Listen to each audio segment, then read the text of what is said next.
Hello everybody and welcome into my latest live broadcast. Today is Friday. It's January the 20th, 2023.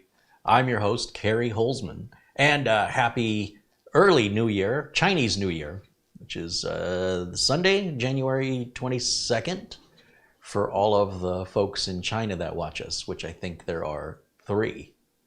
So that's a significant portion of their population.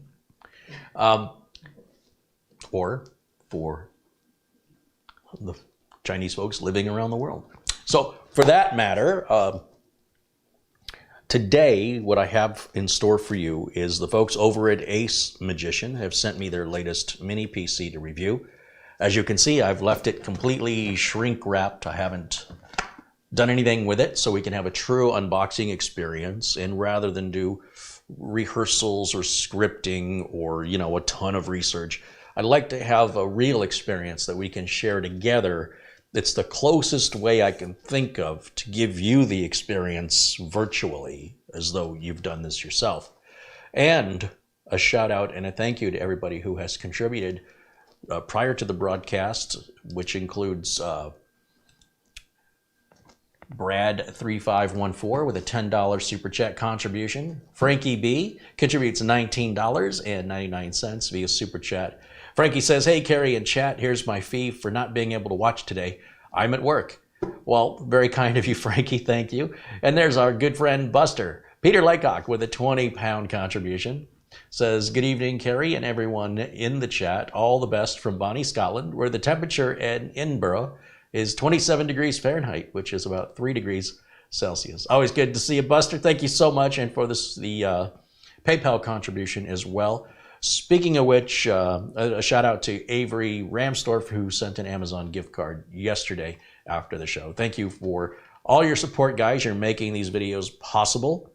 Well, rather, you're making more of these videos possible. It's through your contributions and support that I'm able to buy equipment needed to be the subject of most of the videos. And today's a rare exception where a company has sent me their product. They're not paying me anything, but they've sent me the product, the folks over at ACEMAGICIAN, to introduce it to you, to make that introduction. So we're going to do that today. Planet Cryos with a $5 contribution says, the hot dog build asked me to pay up. Happy Friday. The hot dog builds I've sent out, if you're not familiar with that term, it's generally a computer case that looks really nice, but when you see how it's made, it's just junk. You don't want to know how it's made. So, you see a computer and you're like, wow, that's a very cool looking computer. Then the closer you look at it, the more you see how cheaply it was put together. It's not as nice as it appears. I refer to those as hot dog builds because they look good, but you don't want to see how they're made. And Stan Ristoff with £4.49 says, "Hi, Kerry, camera girl, and chat." Welcome in, Stan. Thank you, Planet Krause. Thank you, Stan. Thank you, Peter, Frankie. And, of course, thanks to, what was that first one? Brad. Thank you, Brad. All right. Now, if you're new here, you'll notice there's a lot of people in blue in the chat. These are regulars. I hope you'll decide to become a regular, and you just get turned blue. There's nothing you have to do other than be a regular, not irregular, although that doesn't hurt, but to be a regular visitor here and participate in our live chat in a friendly, kind, supportive way. That's all it takes.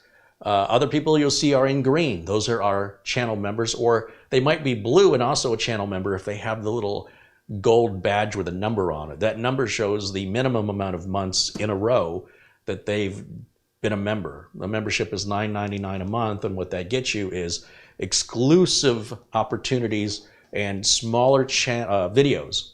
Every Monday at 1 o'clock Arizona Phoenix time, I do videos for members only. So those videos only have a couple dozen viewers, and as such, it's more of a personal get-together of friends where we can all talk to each other. On the public videos, we get 300 to 1,000 viewers. The chat room can get a bit chaotic, and so sometimes people feel like they're being ignored because I'm not addressing them. But what they fail to realize is on this side of the camera, the chat room's just flying, and it's hard for me to keep up with it. So those annoyances are eliminated in the members only videos, where we can talk about things like what's going on behind the scenes, what my plans are for the week for video content, what's coming up, and some of the struggles or other things going on behind the scenes with regards to another studio location or studio related information. And then of course, personal one-on-one time. If somebody wants to ask me a question, I'm going to see it for sure. So, because it's a smaller audience. And then those videos are always members only. They never go public.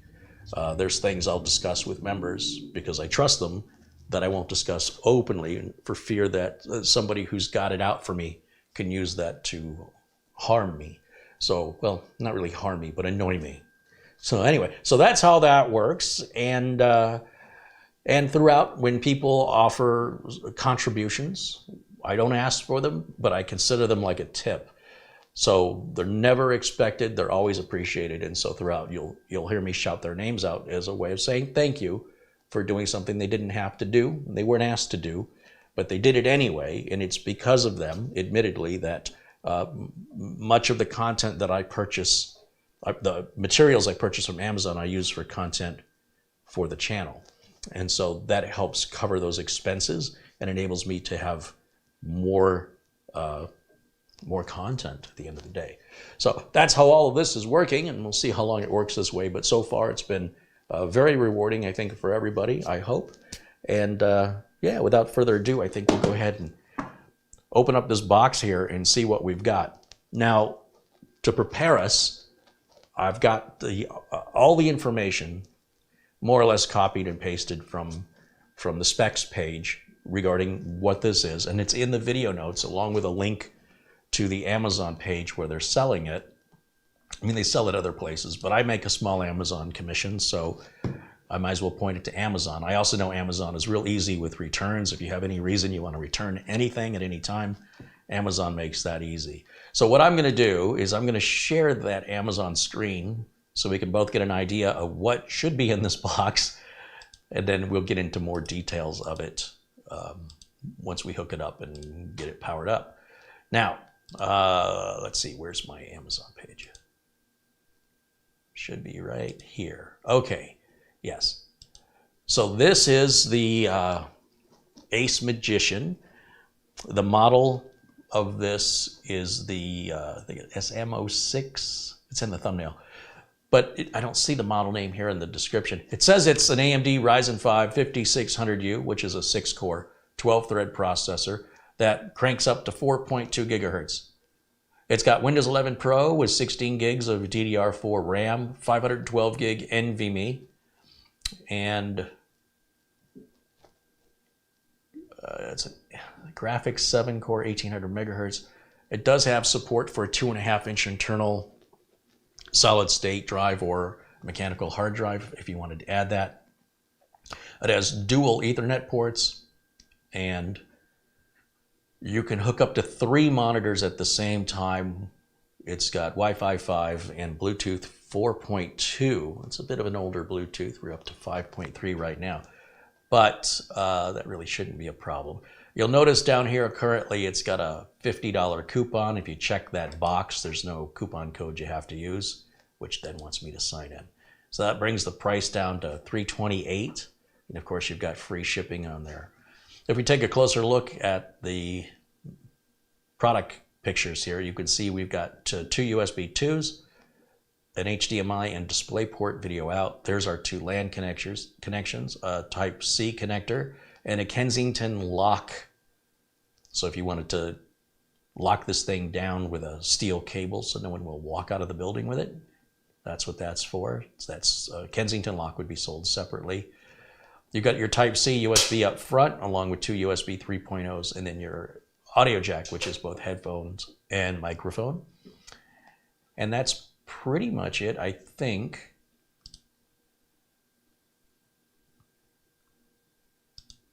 Just kind of going through some of the other pictures they've got here. Supports 4K at 60 Hertz. It says it provides, what did it say? Provides 3 4K output ports. So one of those output ports is going to be Okay, this port I called a type C, that's the power port. So this type C on the front is what we would use as a third monitor. So that explains where the third monitor is coming from. So yeah, you can run all three monitors at the same time. And what else? That's kind of a breakdown of what's inside. And very easy to change the RAM and change the storage. You likely wouldn't need to go in any deeper than just taking the back cover off. And then the back cover, there's where your 2.5-inch drive, you can mount that optionally if you wanted to add 2.5-inch storage. And then they just got some pictures of how this can sit on your desk. Takes very little desktop real estate. Or you can attach it to the back of your monitor and nobody has to even see it. And they talk about the effort they put into keeping this thing cool. And we'll check all that during today's video. So that's the product we're looking at. I mean, look, at $328, there's no way you could build anything like this for probably under, with the operating system, you'd be somewhere between $500 and $600. Now, there's pros and cons to these little mini computers in regards to how upgradable they are and how repairable they are. They're pretty much very much like a laptop. Apart from RAM and storage, and perhaps that little CPU cooler, there's really nothing to fix on this. Well, it's in warranty. Obviously, it's worth getting fixed.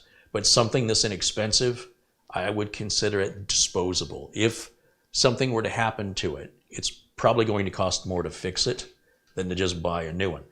Now, that's unlikely to happen. I've been using a small computer like this now since 2013, and it still runs great today. And I've got several similar build styles, not this unit itself, but other sort of Intel NUC machine. Well, not sort of, they are Intel NUCs that follow the same form factor, and they have all been reliable. Just about half a dozen of them I've got out in the field. One had a fan that was getting noisy. That was the only repair I had to do. They've just been solid machines. So your mileage may vary, but everything in there is solid state except for the cooling fan. There's no moving parts, in other words, except for the cooling fan. And as long as the machine is meeting your needs, I imagine you will likely get rid of the machine because you're unable to do something with it 10 years from now, or whatever that time period is. I would estimate easily out of a machine like this, the life of Windows 11. I'm not sure when Windows 11 support ends. We could Google that and see. Windows 11. And we'll do end of life. That is set for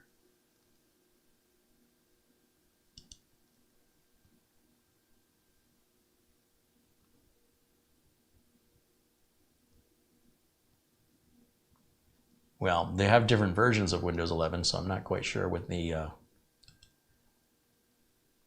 the end of support is estimated for Windows 11 in general.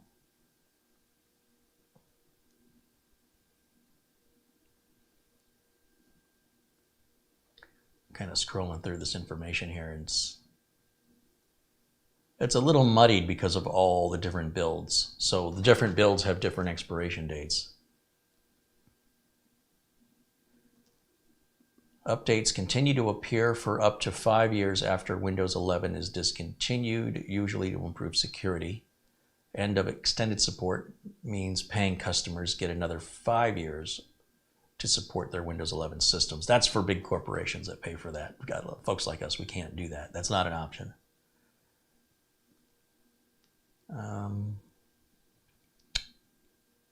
Okay.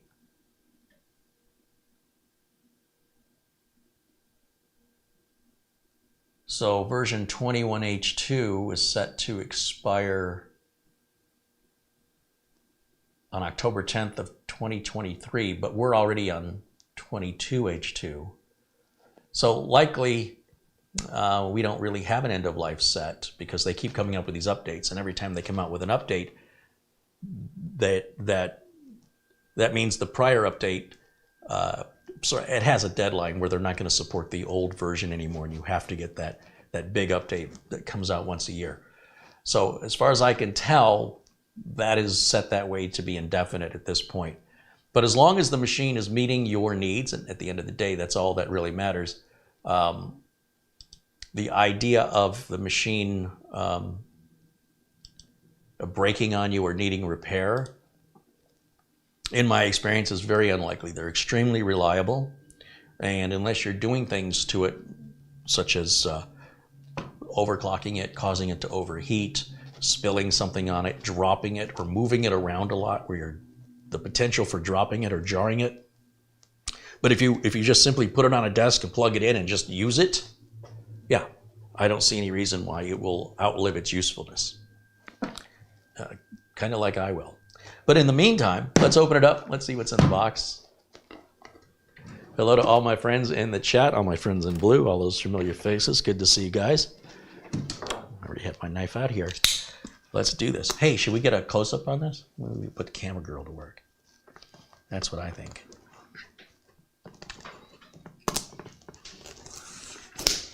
You're slacking. Let's see here. We're going to go over to the close-up camera, which is this camera right here. There you go. Come on over. So what's interesting, usually these mini PCs, or almost any product that you unbox, has like a picture of the product or the model number on the product.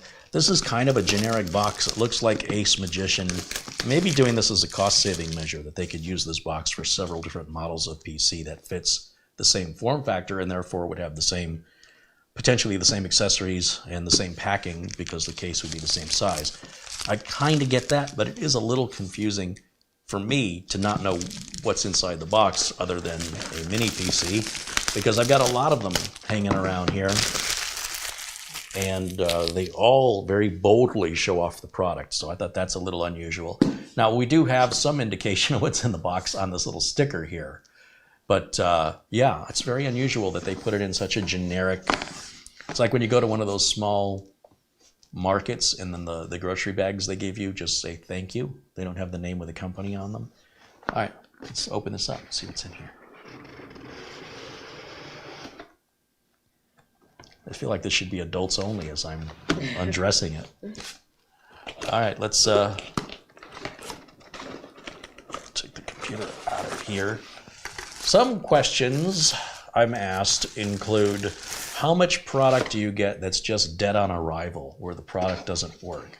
And we talk about like building a computer with motherboards and RAM and storage and cases and power supplies.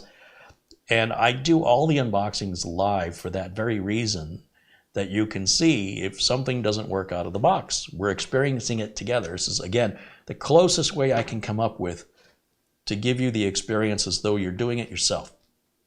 And then hopefully that sticks with you more than some script read 20-minute long infomercial on a product.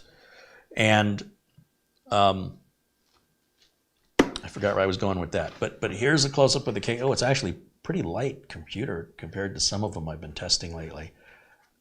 It feels like it weighs like 2 pounds. It's super light. I feel holes underneath here. Oh, that's an interesting design. There's like weird, I'm guessing those are vents. Very unusual. I like that if we want to take the bottom off to get to the storage of the RAM, there's no feet we have to remove. On some of the mini PCs, there are feet that have to come off, and then they never quite stick back on the same. These two holes here, this is for mounting a bracket if you want to hang this thing up behind your monitor or attach it to the side of a desk or on the wall. And then we've got our Go Faster stickers across the front and the top. That's our power button right up here on the corner. And we'll just give it a 360. So they go on with this, I don't know what we call this pattern. It's almost like a honeycomb pattern all across the edges and bottom. And of course, big air vent here. You definitely don't want to block that. Okay, well, let's see what else we have in the box. These will be screws for mounting the plate on the back if you wanted to do that, and then the smaller screws are for mounting a 2.5-inch drive inside if you wanted to do that. And then on the other side here, we've got a power cable. We've got one HDMI cable. We have a pretty small power brick. I kind of like that. Does it have the name on it anywhere? Does it say ACEMAGICIAN or anything? I hate when power adapters don't list the name of the company or the product they're for because they get easy to mix up. So I'll put a label maker, I'll get a label made, and look, it even has a place for a label to go right there. I don't put ACEMAGICIAN across that. This is the metal plate. This little cable right here is for attaching a 2.5-inch SATA-based drive, and then this will plug into the motherboard, and what it's going to do is attach.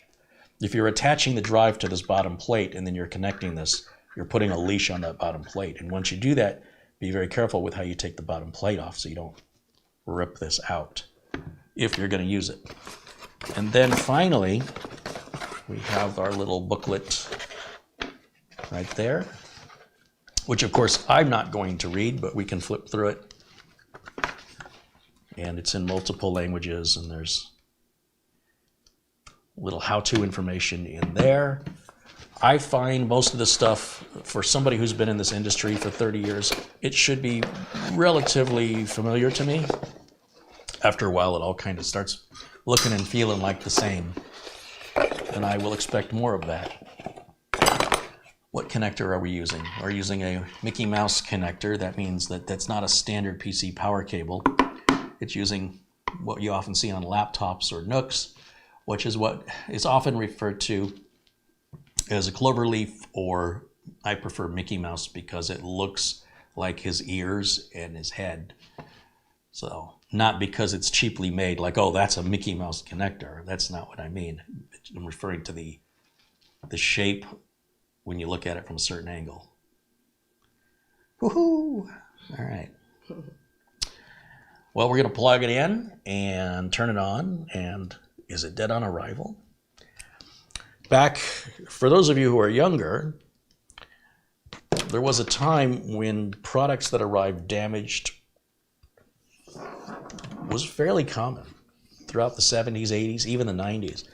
But now, the manufacturing has been mostly automated. So you don't run into human beings working in the factory or having a bad day or don't feel good. The machines can run 24/7, and they always do the same job every time. And they even go through an automated quality control check. So it's still not a perfect system, but getting a product dead on arrival is pretty rare these days. Even if the product was shipped working, but the shipper, and Lord knows how many different carriers that product was being handled by before it got to its final destination, could have been thrown, drop kicked. You don't know. It can't tell you. And they still, for the most part, survived that, and no big deal.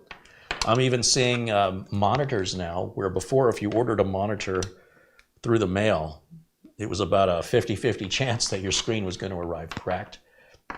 And that doesn't seem to be an issue anymore. It still can be an issue, especially if it's a larger screen and it's not handled well. But this stuff is just, the manufacturers have an incentive to make sure they're not having to take back product. It costs them money. And so to make sure they're building it in a way that's making it more resilient, as well as packing it better, and of course, dealing with any particular shippers, even if it means avoiding a particular shipper if it's costing the company too much in those returns. Not to mention the damage it does to the customer's perspective, right? Customer might think they're going to blame the company for something the shipper did. So in any event, we've got a warning up here. What's the sticker say? Can you see that?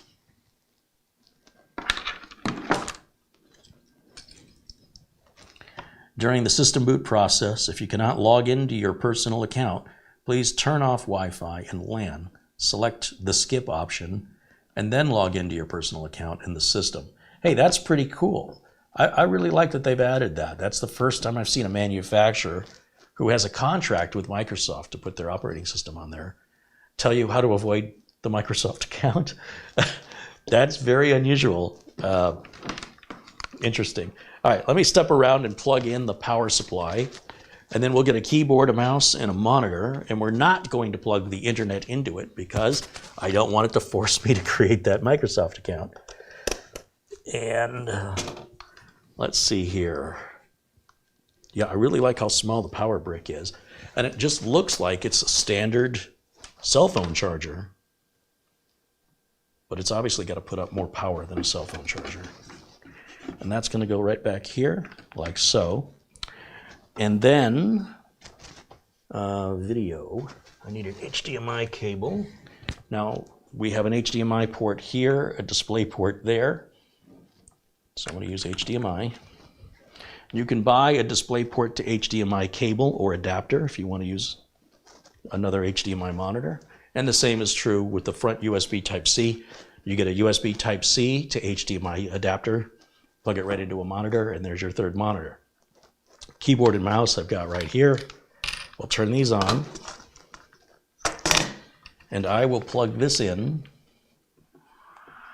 right up here on the front. I think I accidentally hit the power button when I did that. Yeah, you can see there's a red light right there that came on. And let's see, we'll turn it this way. And let me go over to the input, the HDMI input on this. There we go. It's already booting. You're good. Thank you for the close-ups. You're welcome. And here we are with our first time boot up. As you can see, we do not have a dead on arrival product. And I think in all the years I've been making YouTube videos, we've had maybe a couple of dead power supplies, 2 or 3, just dead out of the box. And not sure if there's anything. Yeah. We had some dead on arrival RAM too. I don't think I've had a dead on arrival hard drive or motherboard, unless I bought a motherboard used off Amazon. Then we had one that was DOA. But actually, it wasn't DOA. It was damaged. There was something wrong with it, and I had to send it back. Now we're going to go through our standard setup routine here, which is the same I always do. I have to make my screen bigger for me so I can see it the way you guys are seeing it. Okay, there we go. Mouse is working. English, yep. United States, yes. Keyboard is US. Any other language keyboard? Nope, skip that. Now, of course, it wants to connect me to a network. I'm going to click I don't have internet down here. It says connect now to quickly get started. Continue with limited setup. There's our end user license agreement. Accept. And we'll call this ACEMAGICIAN. Next, I'll leave the password blank so it just boots right into the desktop without hesitation. And I like to leave location settings on. This will set our date and time for us automatically, or if I'm in the mood for some food and I don't know where the place is, where is so-and-so restaurant close to me, by turning location settings on, it'll work very similar to the way your phone works. The settings that I adjust can always be set back by the end user in the case of me building machines or configuring machines for customers. If they don't like any of those settings on, or they want them all on, they always can go in the control panel and adjust them there. They're not only set up during setup. So here we're going to go through the final setup process of Windows 11, and once that's done, I can plug an Ethernet cord into it and we can start grabbing the updates. Let me grab camera 1 and put myself in a corner here so we can keep an eye on that, because that could take a couple minutes, as it normally would. And let me see what I'm missing in the chat room. Daco says he's not DOA yet. Well, unless you're a bot. John Jack Wilson has been a member now for 8 months. Right on. He says, hope everyone is safe and happy. Right on, John. And just an update for you. A gentleman reached out to me from Oregon, said he was a veteran. He wondered if I had any computers designated or earmarked for veterans. And in fact, I do. I have about 3 if you're a veteran that's watching. And these are older machines, but they're good for the life of Windows 10. So they're good until October 14th of 2025. And well, you could still use them throughout the rest of 2025.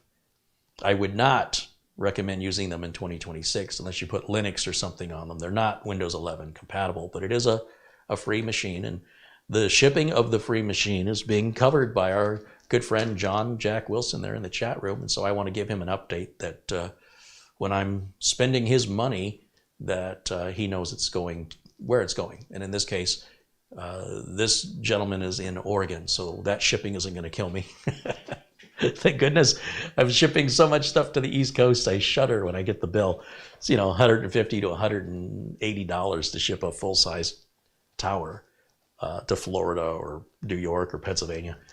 So shipping it in Oregon, that should be no big deal. And that frees up more money to do more giveaways. So again, a shout out and a thanks to John Jack Wilson for making these giveaways possible. It's a shame when I'm paying more for shipping than the computer is worth. But in this case, that won't be the case shipping it to Oregon. And I'll try and get that out Monday or Tuesday next week. And John Wilson contributes $50 in Super Chat. He says, here's my late fee. Well, again, thank you so much, John. Some of you in our community are so generous. And not just to myself, but to others in their community, like our good friend Michael Dane out in Ohio, who's built over 100 computers and given them away to families in need in his local community. And I just think that's awesome. And I'd love to see more of that for people who can. There's a lot of people who can who won't.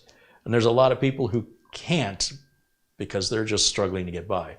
But for those of us who can and do help others, especially in our local community, well, I just think that's amazing. And I want to encourage that, obviously, because it's its own reward.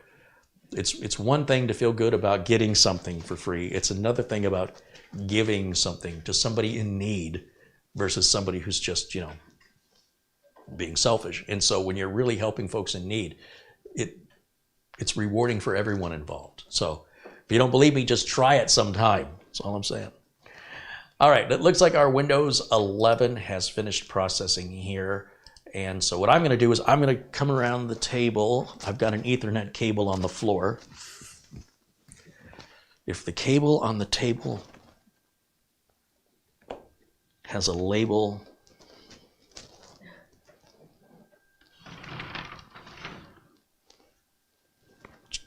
if the cable on the table has a label and is connected to your mouse. Oh, I just hit the power button again. So this is not a good location for the power button. I just rested my palm on it and I'm pressing it, which would probably cycle it off. Yeah, the power light just went off and came back on. Oh no, it's blinking now. So I think I put it to sleep. What have I done? Let's hit it again.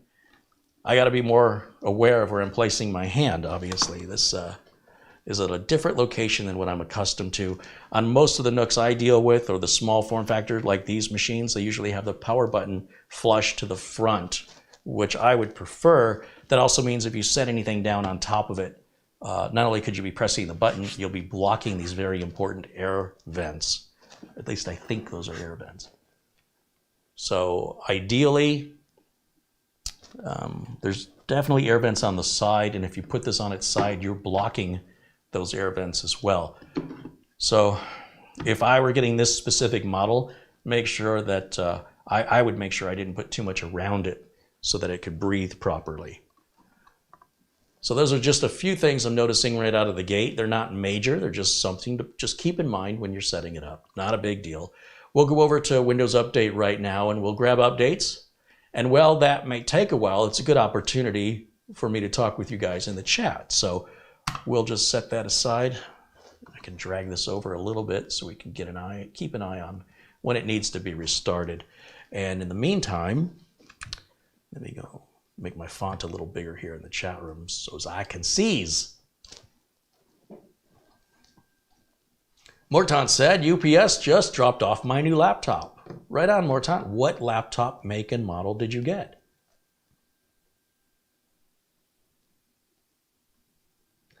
Nick Poverman says, as Carrie would tell you, overclocking is a waste of time on modern computers, and I agree. I will not overclock a custom-built PC for someone.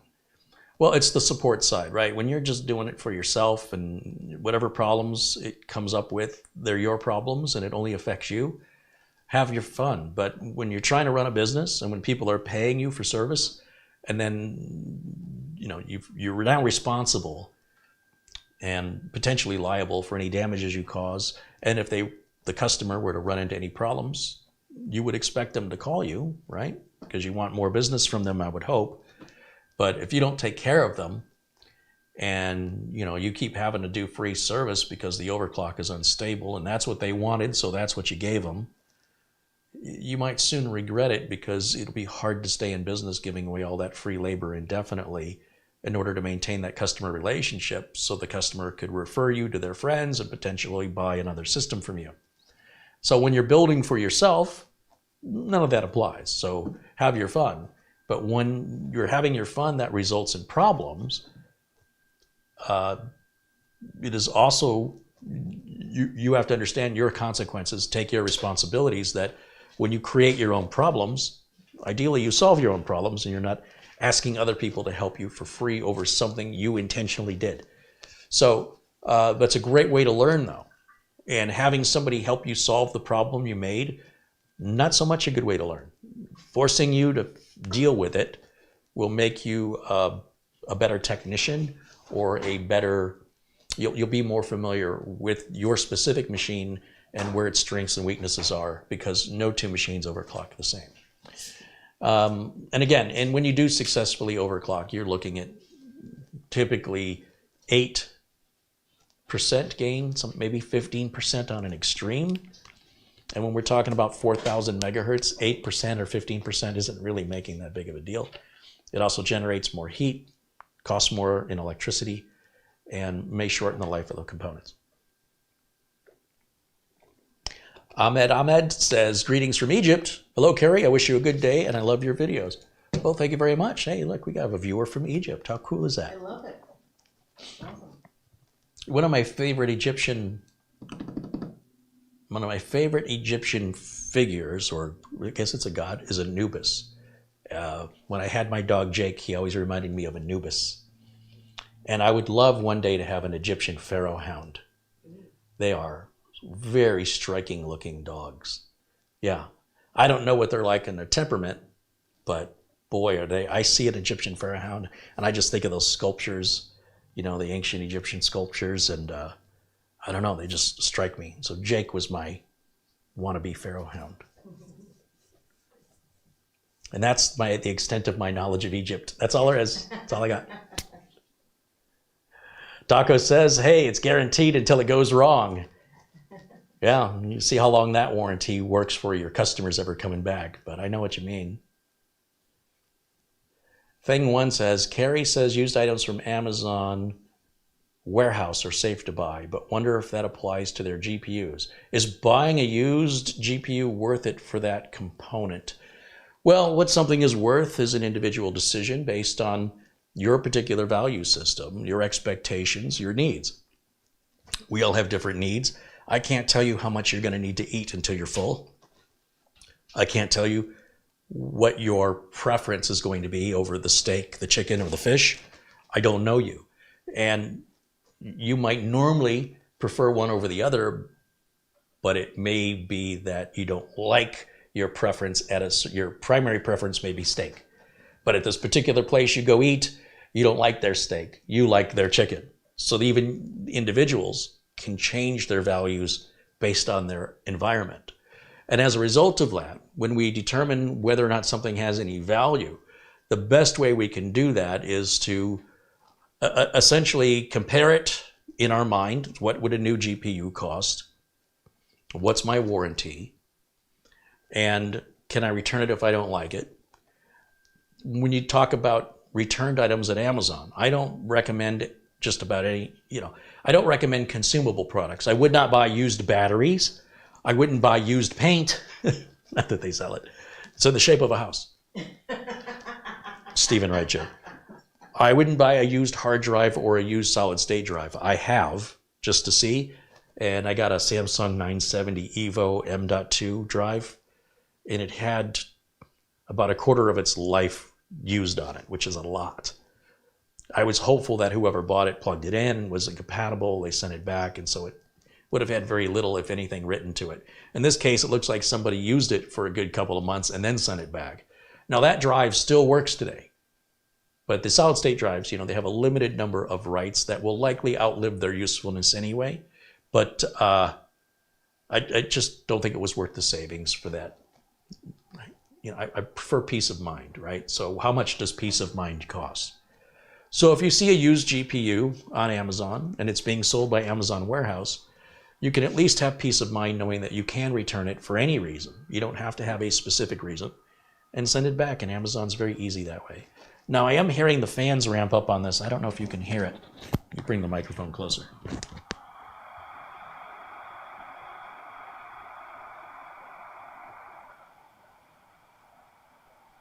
Starting to slow down a little.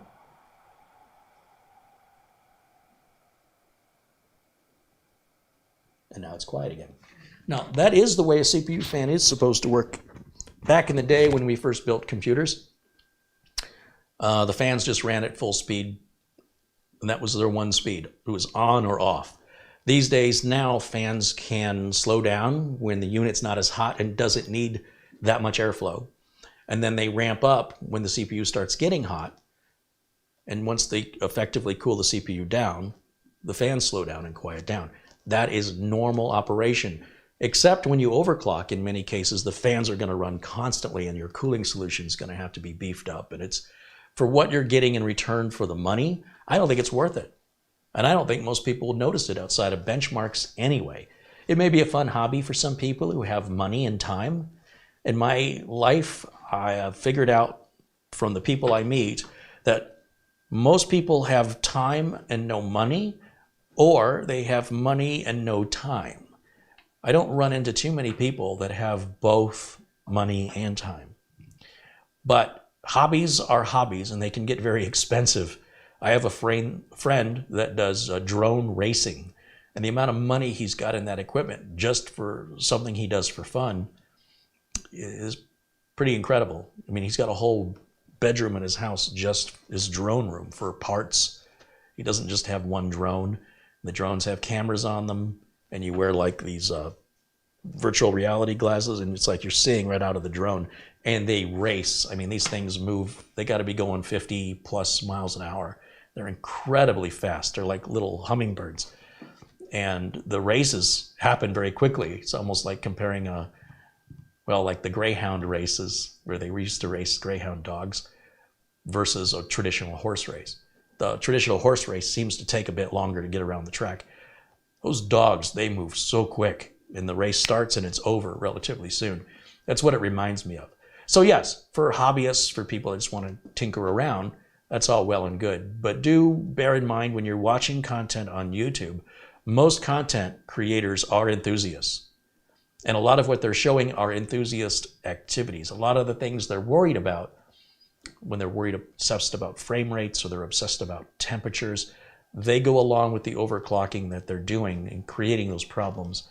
What I see a lot of are folks that are just starting out, diving in a little bit more on learning how to build a computer or optimize the computer they have, and think they should be worried about that same stuff. But that's nothing you need to worry about unless you're doing what they're doing, which is causing those issues or concern for those issues. Kevin Dara with a $20 super chat says, hello, Kerry, and thanks for all you do. Your reviews and input are greatly appreciated. Hey, Kevin, thank you for the super chat contribution. Do we have you as a moderator in here?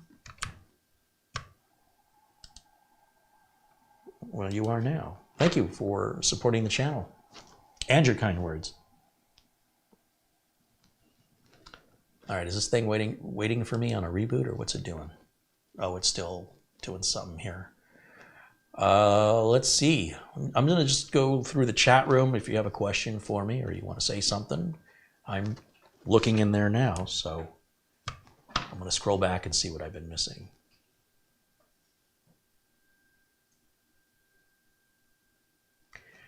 Thing one regarding buying a used GPU wants to know if it will potentially fail on him sooner than a new GPU would. It's really hard to say. I mean, there's no way to know.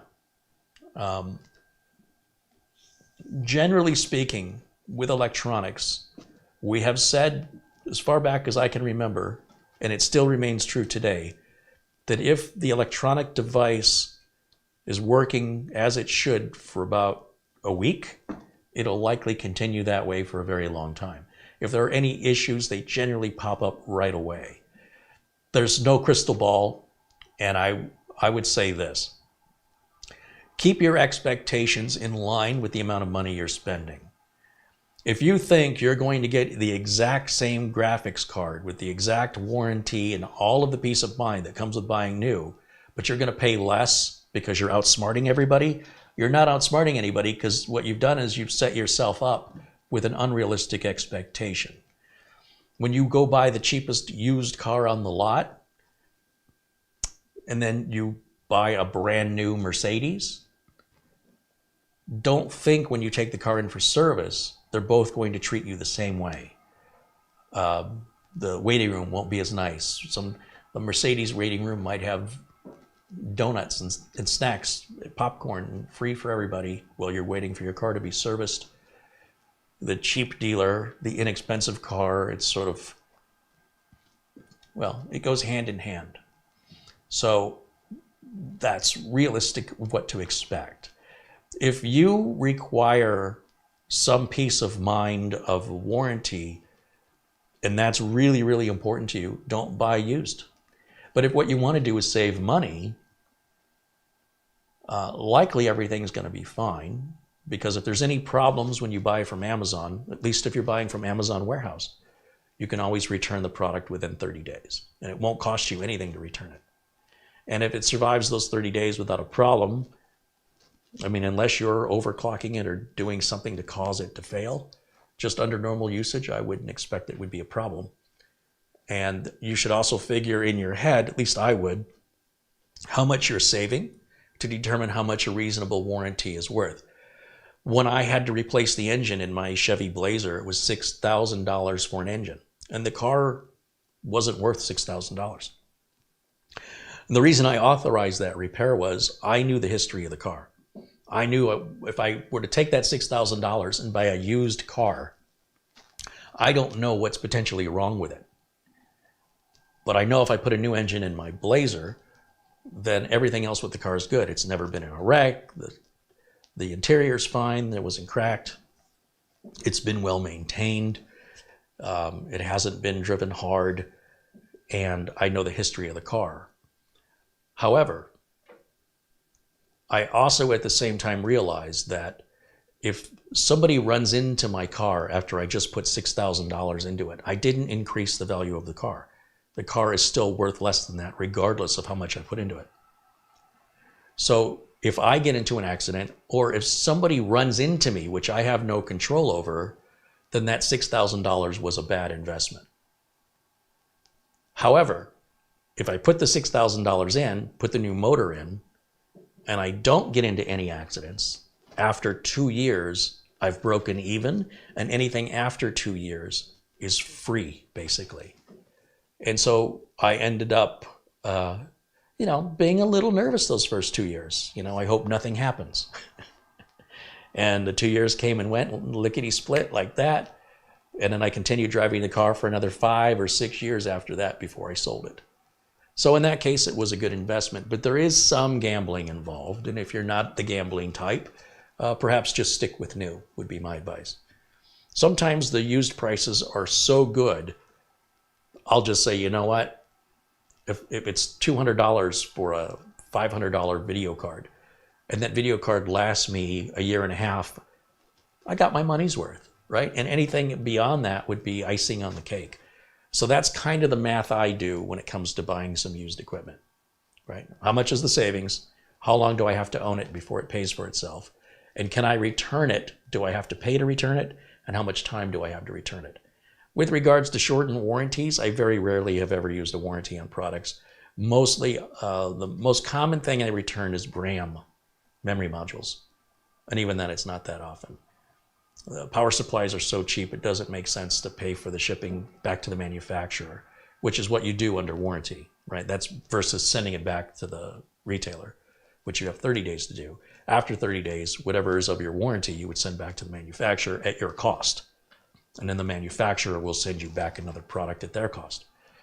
And for a $50 power supply, to box it up, wait in line at the post office, pay for it to be shipped with tracking, so they can't say they didn't get it, you're probably looking around half the price of that power supply to do that. And then you're going to go at least 2 weeks before your replacement comes in. So for a cheap product to just go buy another one, I get the problem solved same day. Peter Laycock says, hello, Marilena. Hi, Peter. That's the camera girl. Hi, Buster. And Thing One says, thank you. Right on. Happy to help. Elijah Dickens says, hi, Carrie. I'm watching you on 2 desktops. One PC shows a 2 months member and the other shows 6 months. Well, that's kind of weird. You're sure you signed in with the same account? That's very strange. This one does show 2 months. You should sign into the other one and type something in the chat and see if that badge changes. I'd like to see that. That doesn't sound right.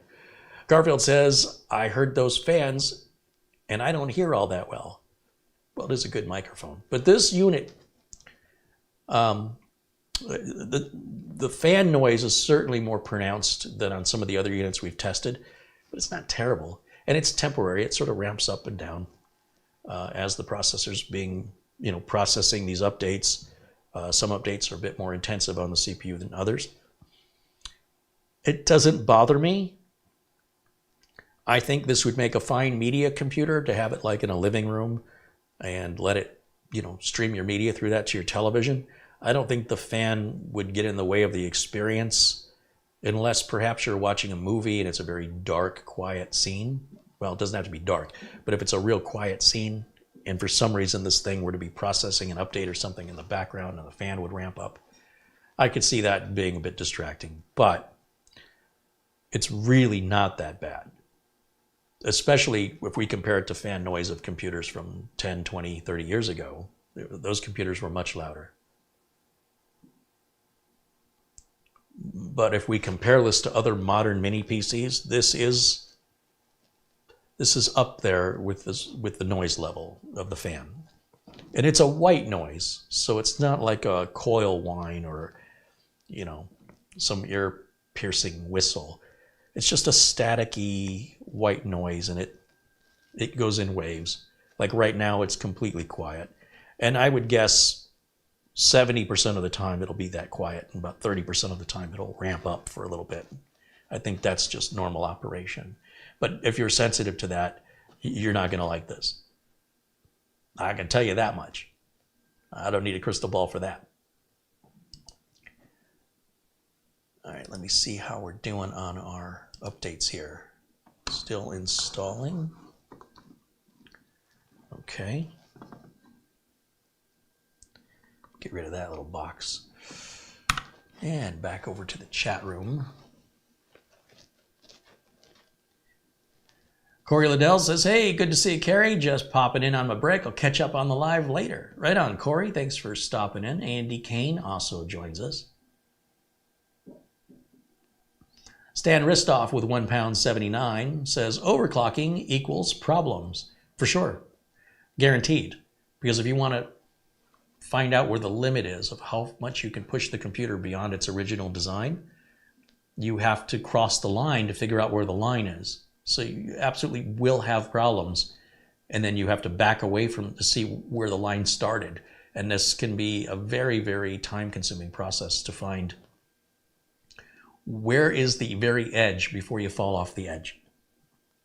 And you have to fall off the edge a few times to figure it out. And that means rebooting the computer, resetting things, and you just keep doing that over and over and over. And when you find your stable overclock, you'll probably find it's the improvement is usually a single-digit percentage, and it isn't really worth all the investment of time unless that's just something you like to do. Garfield says, if I had a computer, I guarantee you I wouldn't overclock it. When we did overclocking in the 90s, we could take a Celeron 300 and we could get it to 600. We could double it. Some people could even get it to 900.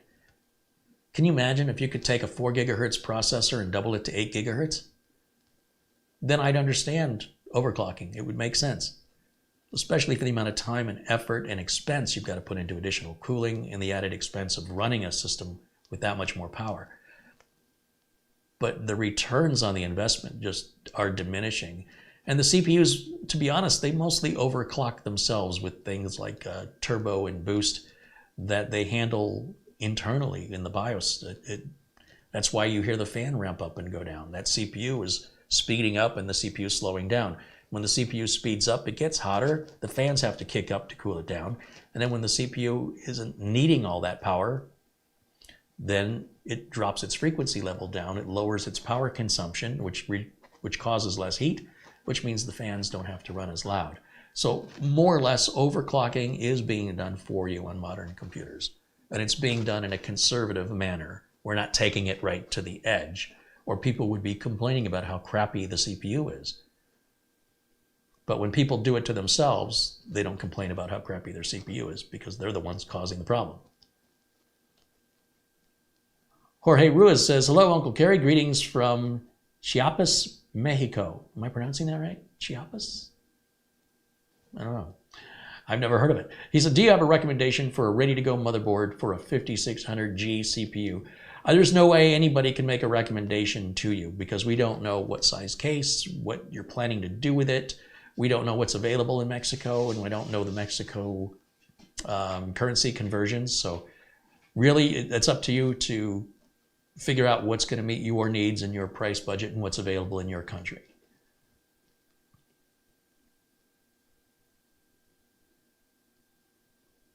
Chris says his motherboard automatically set his 12600K to 5.3 gig, and that's really good for an AI overclock. Yeah, well, a lot of the overclock can be done automatically through motherboards. ASUS motherboards can do an auto overclock function. A human being can still get a little bit more performance out of it, but if you don't know anything about it, ASUS can make it very easy on some of the higher end motherboards they offer that do that AI overclock.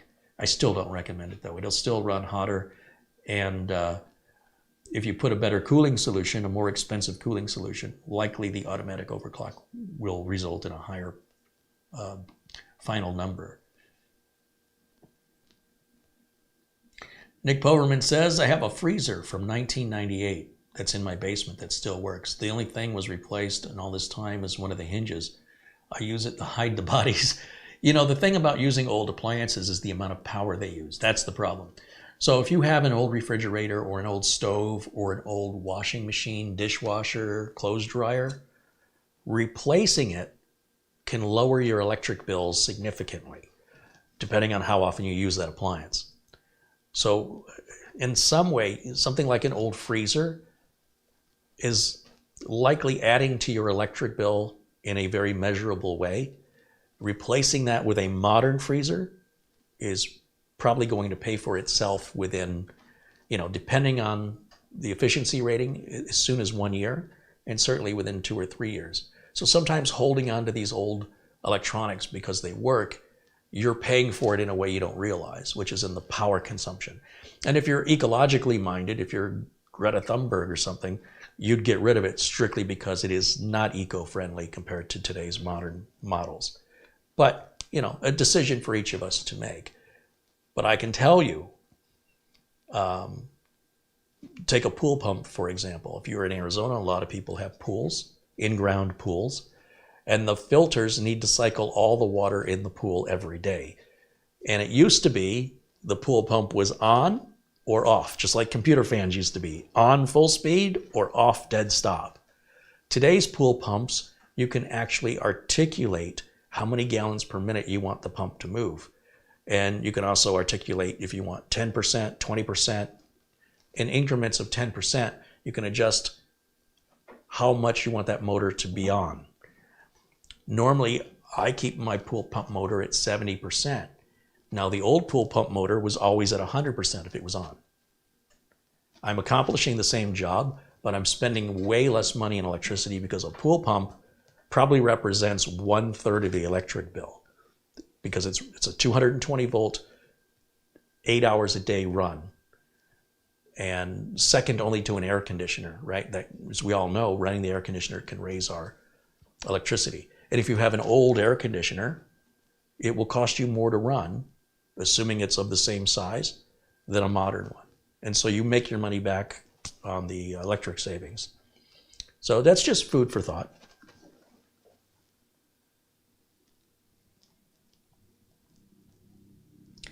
Thing one says he just wanted to save some money by looking at a used GPU. It was $135 less than a new one. Yeah, well, that's up to you if it's worth a $135 discount. You know, $135 under what? If you're spending $1,400 for a new one and $1,265 on a used one, it's, I don't know, not a very big savings. But if it's a $500 GPU new and used, it's say $365, that feels like a much better savings percentage-wise. But again, as long as it's coming from Amazon warehouse, you should have peace of mind knowing if there's anything wrong with it in the first 30 days, you just send it back at no cost to you. And then that should make that an easier pill to swallow or a more realistic gamble to take.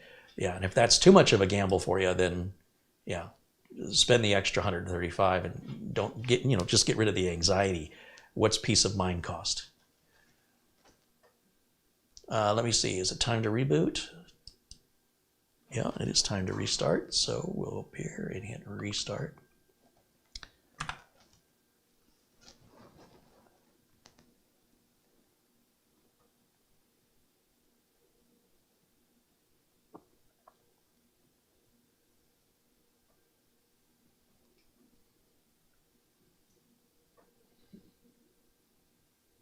Oh, Mitch Morrison joins us in the chat. Welcome in, Mitch.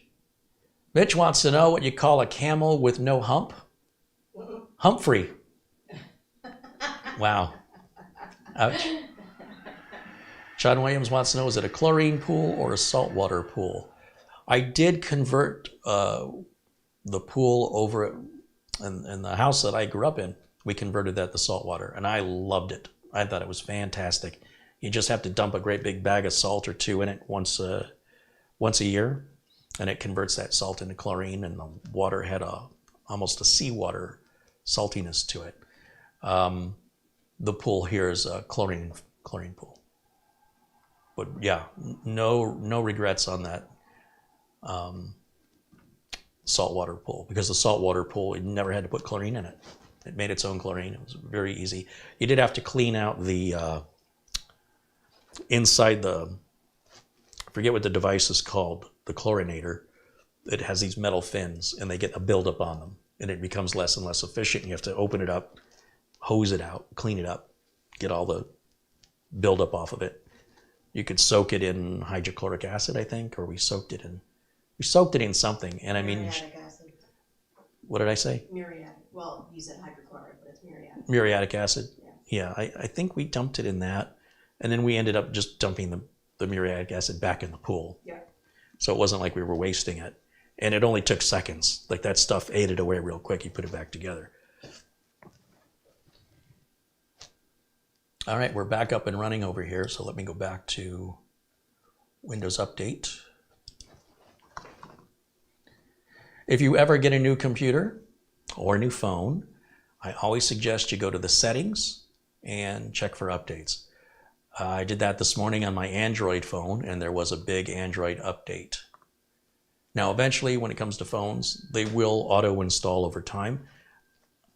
I want the update as soon as possible, so I'll check once a week, usually on my phone. I usually get an Android update once a month. Windows updates come out every first Tuesday of the month, and so if you have a computer that's, I don't know, who knows when it was built, right? Like, I don't know when this ACEMAGICIAN computer was built, so I don't know the last time it had an update. So the very first time you get a computer, before you start using it, my strong recommendation is for you to immediately get all the updates before you do anything else. That's what I do, and it can take hours, by the way, if the computer's been a long time since it's had an update. Now again, Windows 10 and Windows 11 will get those updates automatically in the background over time. I don't want to be vulnerable in that little window of time. So before I start personalizing the computer with my own software needs, I want it fully updated first. It also might improve the performance of the computer and end up making it quicker for me to get things installed.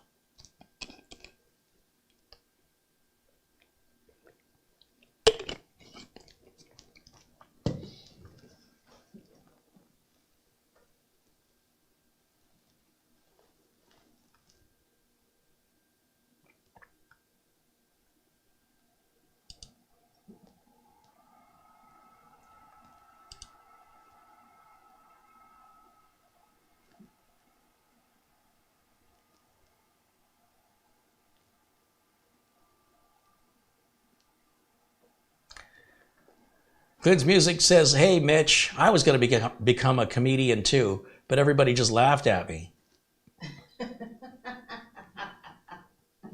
And Russell Starr said, hey, Glenn's Music, I'm laughing at you now. Nick Poverman said, I'm afraid of the calendar. Its days are numbered.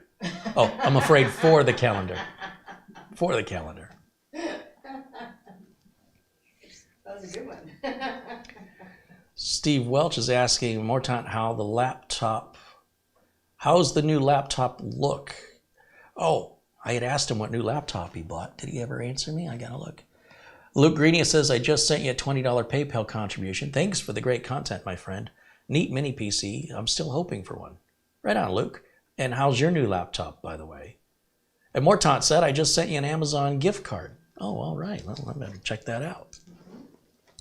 Let's see here. What have I been missing?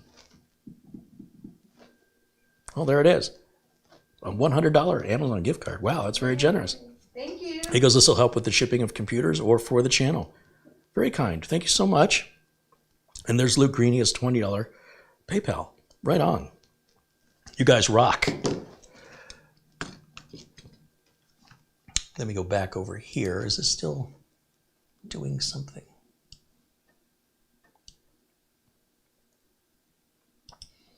I'm going to get a dual monitor set up in here because this is really getting old for me. Oh, downloading only 5%. What the heck? Well, the internet connection here in Studio B is pretty slow, but that's not moving at all. All right, I'll just be patient. All right, I was looking to see what laptop. Wow, that's really far back.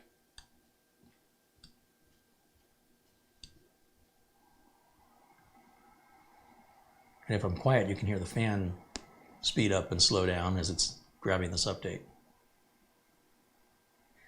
Mark Leibowitz earlier here in the chat said, since opening my own consultancy 13 years ago, I think I've experienced 5 out-of-box failures. 4 were SSDs and 1 was a graphics card.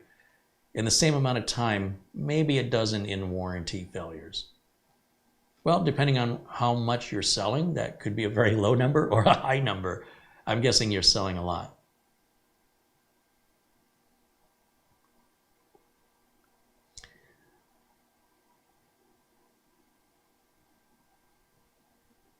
Stan Ristov said, you should see the power brick on the latest Alienware laptops. It literally looks like a brick. That's funny.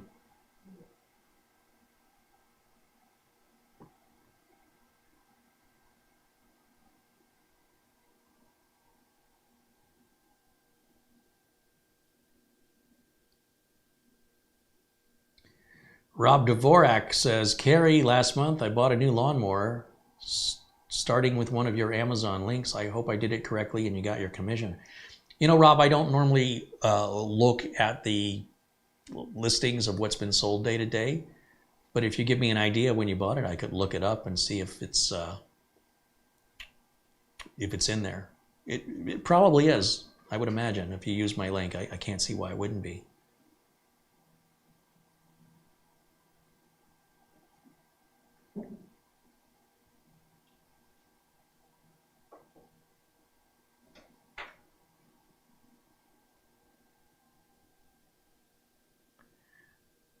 Mortant bought a Legion 5i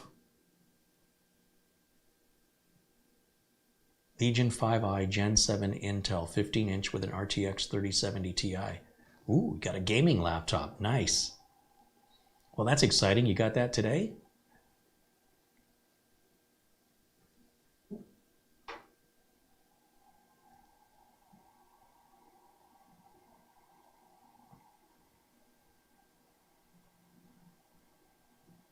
If you do end up purchasing anything from Amazon Warehouse to save money, please let us know your experience with that. Do you know, after you've had it a while and you've made up your mind if you're keeping it or sending it back, come share the experience with us and let us know why, one way or the other, and whether or not you do it again, whether or not you recommend it.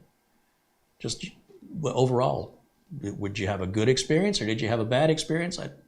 I would rather hear from people sharing their experience than people speculating on what might my experience be. It's very difficult to answer that kind of question.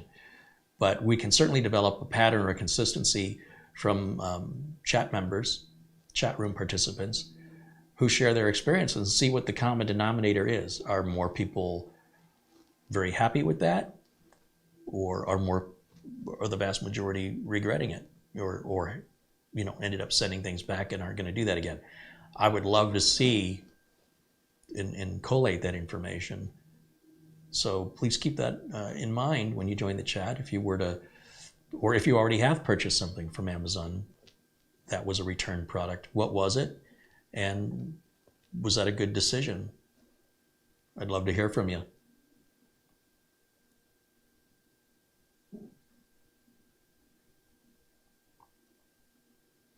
Nev Wells says, good evening, and everyone in the chat. Welcome in, Nev.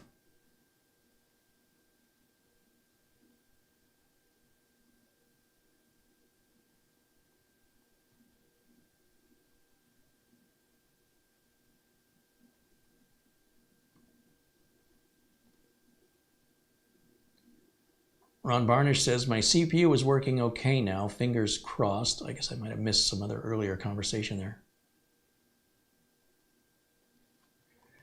Glenn's Music says, there's bots in here with my name on them.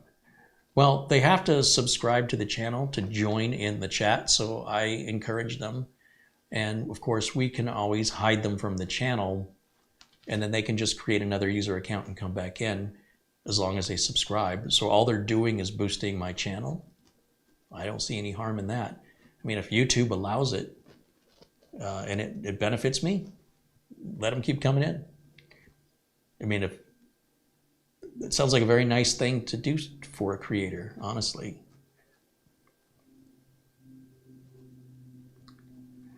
Stan Ristoff with £4.49 says, have a Gatorade on me. Hey, thanks, Stan. I think I will.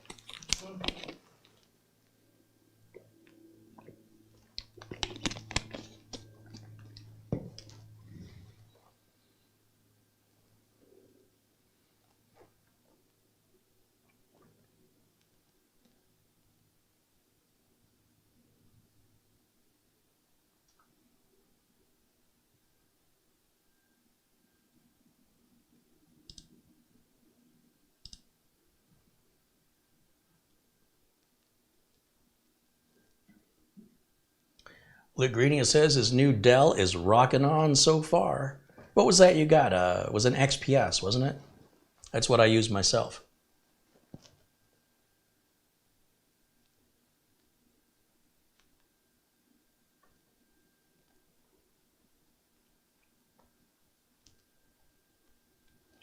Peter didn't realize I was on right now. Peter, I am on every single Friday at 1 o'clock Phoenix time.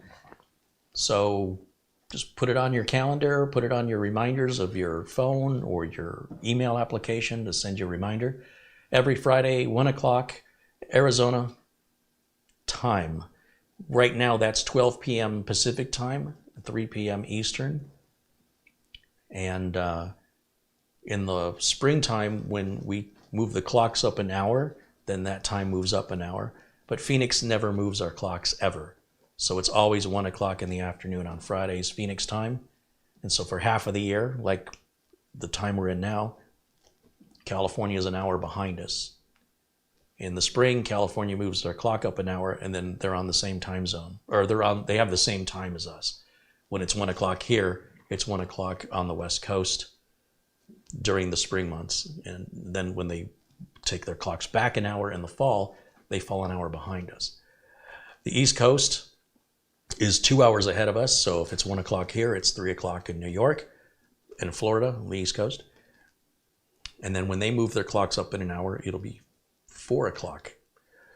But always 1 o'clock Phoenix time. So I don't know what time zone you're in, but you could clearly just Google what time is it in Phoenix, and it'll show you the current time. Look at your clock, and you'll see the time difference. And that's how you can know when to catch me live. Always on Fridays at 1 o'clock Phoenix time.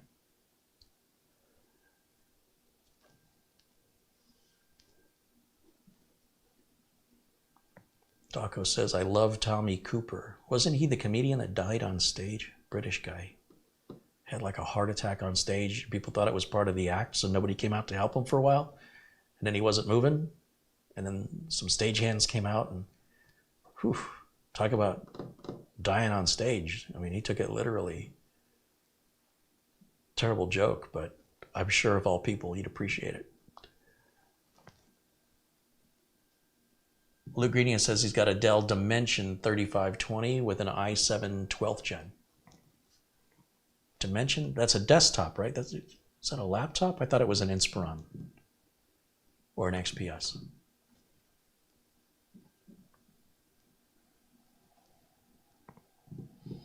Ant says, yes, that is correct about Tommy Cooper. Daco. And Joshua says his son died 5 years later. Wow. So Tommy Cooper isn't really known here in the United States. I only know that because I'm a bit of an Anglophile. Luke Greenia corrects. He says it's not a Dell Dimension, it's a Dell Inspiron or Inspiron. Cool. All right, that makes more sense. All right, time for me to check on this little computer here. Did it ever finish its download? What's it doing?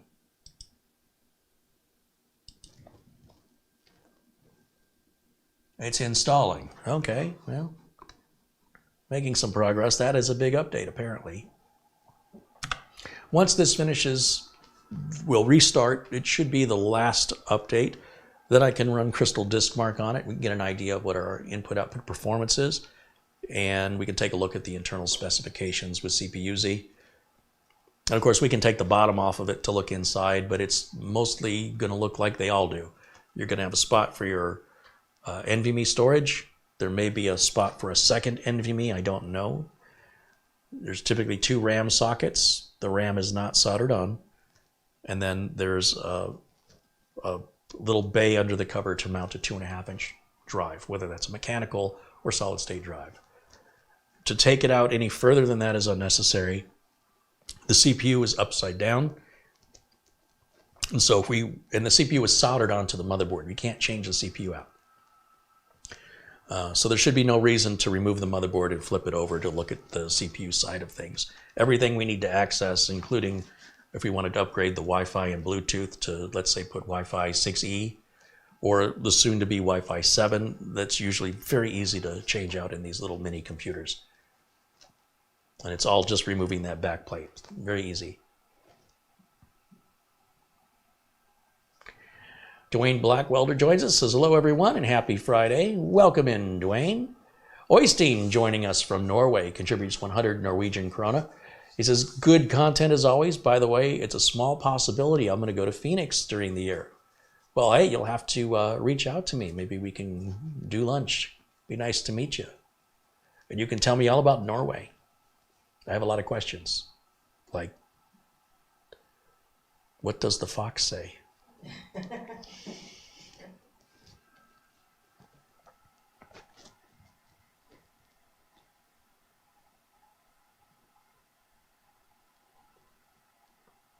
Stan Ristoff says, Carrie, if you like England, I'll trade you. I love the USA. Let's switch places. Hey, I'm all for it. Absolutely.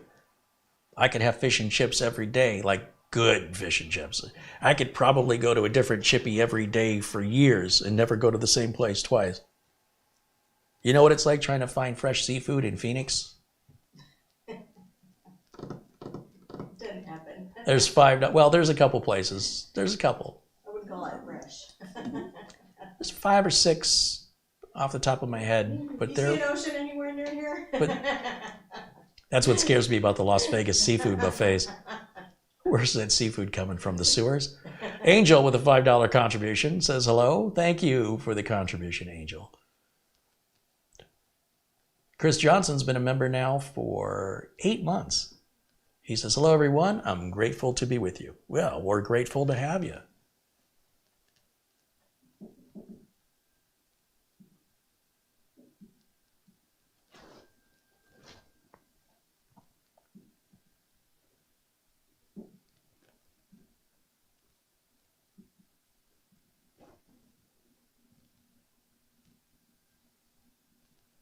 Ray Burke says, hi, Carrie, I've caught your live stream. Indeed you have. We are live. Some people can't tell when the video's live or not. And they are like, hey, how come I can't find the chat room?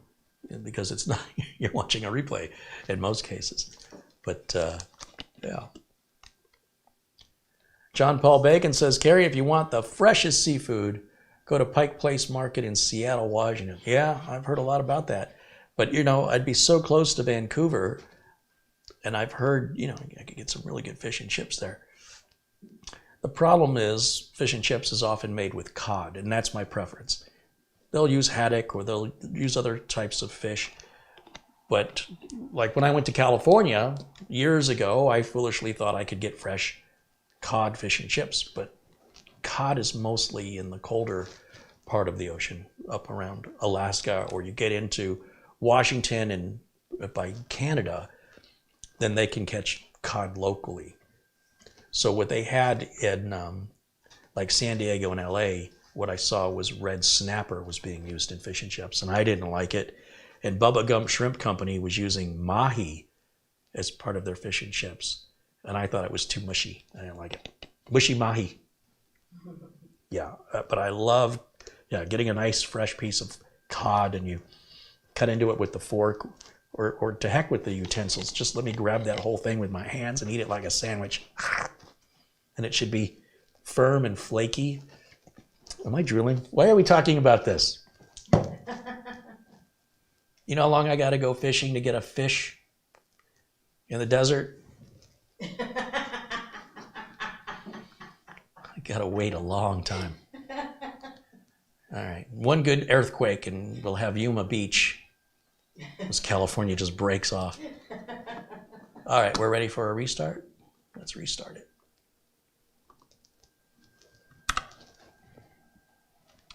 Andy Kane says, cod and chips.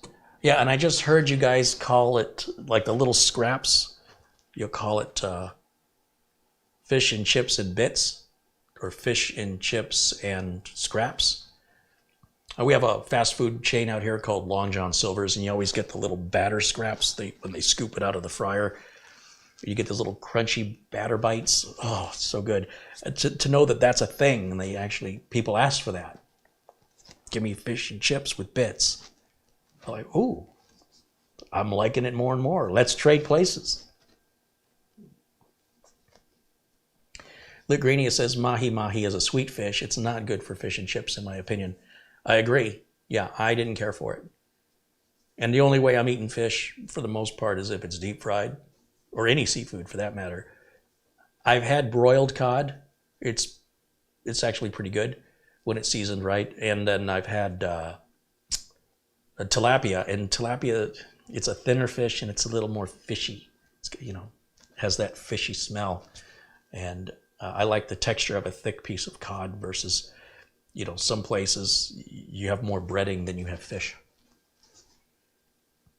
I don't like that. Nick Poverman with a dad joke. Dear math, grow up and solve your own problems. What?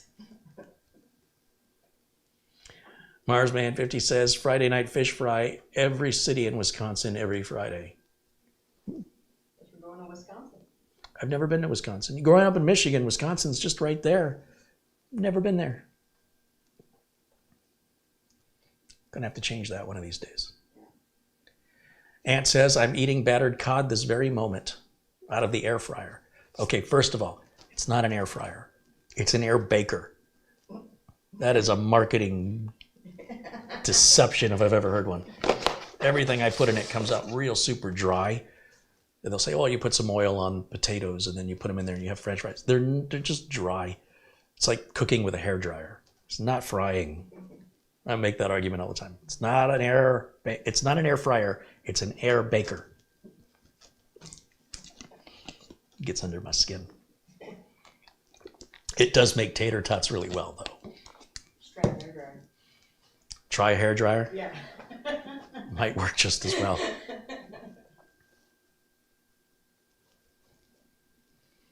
Did you know Albert Einstein was a real person? I thought he was just a theoretical physicist.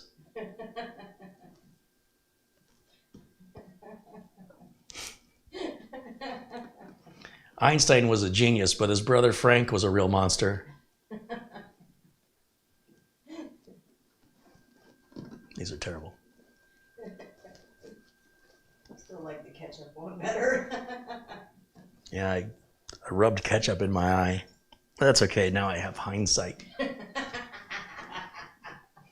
You shouldn't be laughing, you're just encouraging me. Ant says, tumbleweed gif. Listen carefully, you can hear the crickets.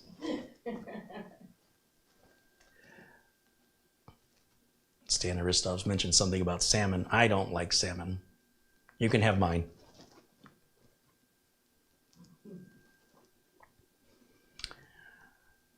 Cholo HD says hard-boiled eggs in the air fryer, 135 degrees Celsius for 15 minutes. It's so easy. I got another idea. Pot of water, put the stove on high for 15 minutes. Super easy. And they got minute rice for the microwave. What, wasn't fast enough before? It's minutes taking too long. Taco says, I love a full English breakfast and burgers, but I'd have to kill my own food. I'd be a vegetarian. I'm sure many other people would too. I don't know. I don't see a whole lot of problem taking care of a chicken. Even if he does give me the finger. Chicken fingers. Samuel Kowalski says, do you still like Coca-Cola? Yes, I generally, I'll have a single Coke throughout the day. Or if I go out to eat, then I'll have something, to have with dinner. But I'm not craving it like I used to. So it's not for any health reason or anything, just not craving it like I used to anymore. Jim says, you're an easy laugh. And that's a problem? Nick Boverman wants to know, what's the best thing about Switzerland? I don't know, but the flag is a big plus.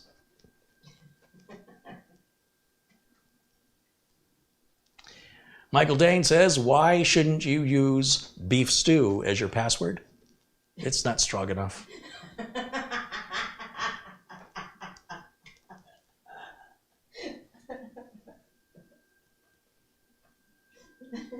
That was a good one. Ah, he removed his message. He retracted that joke. It was right in there. That's all right. All right, we're just finalizing these updates. Hopefully we'll get back to the machine here.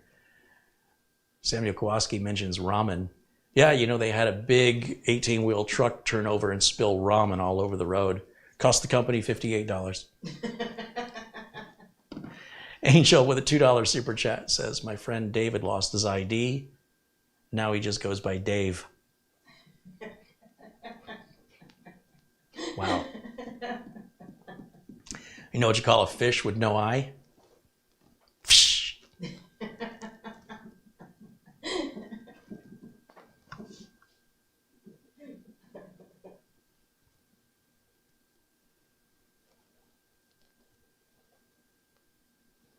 Captain Blisky says, come on, you guys, I'm trying to be miserable over here. Oh.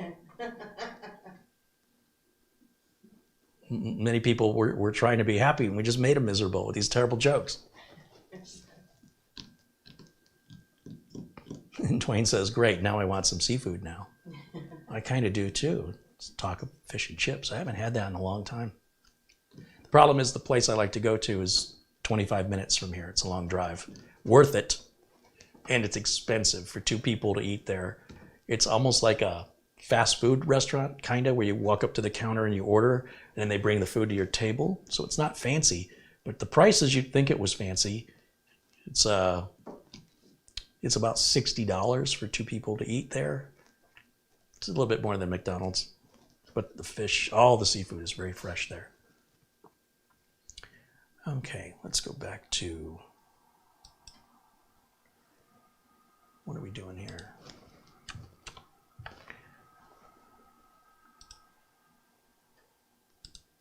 All right, reboot is complete. I don't know what update is causing Microsoft Edge to duplicate itself on the desktop. It's just a shortcut, but I've been seeing that this week. Must be a recent update causing that little glitch. Back over to settings, and then one more time over to Windows Update, and we should see that there's no more updates. Do we have the AMD tool installed? I think we do.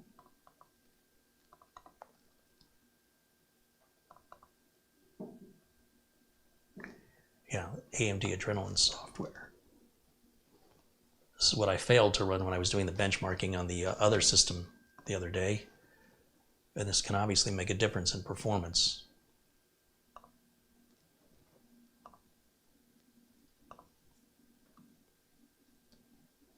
And we can check this for updates as well. Go over here to the gear icon.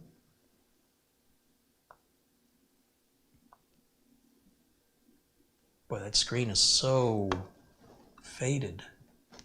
It's hard to read anything. Drivers.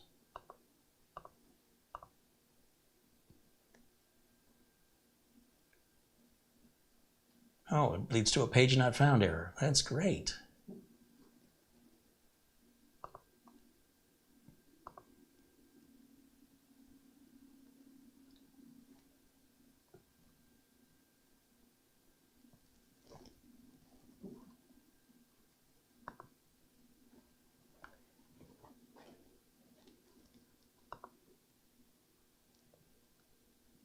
Should be somewhere in here I can check for updates.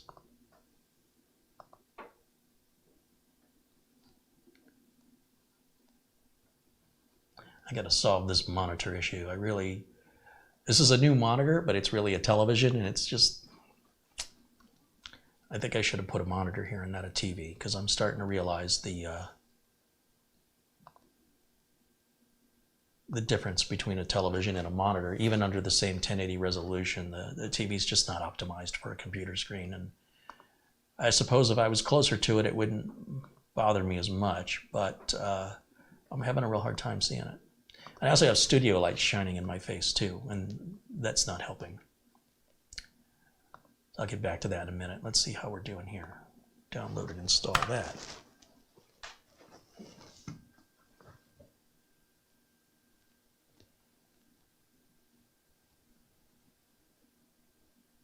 Andy says, I need to put my glasses on. Yeah, maybe. Garfield says, thanks for the jokes, Carrie and everyone else. My back doesn't hurt so much right now. Hey, all right. Laughter's the best medicine.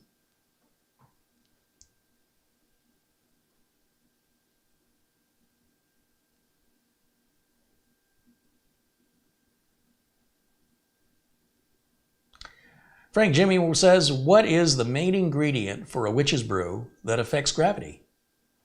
It's Sir Eyes of Newton. Okay.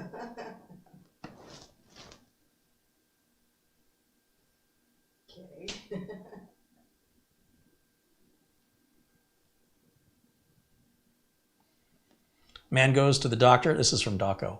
Man goes to the doctor says, go over to the window and stick your tongue out.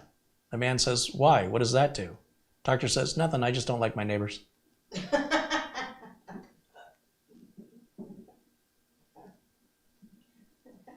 Is Mara fallen off her chair yet?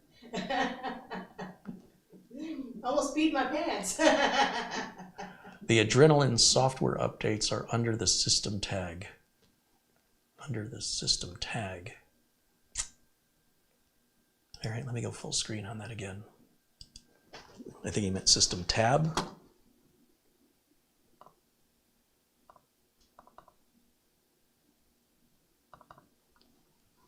System. Where is system? Under settings?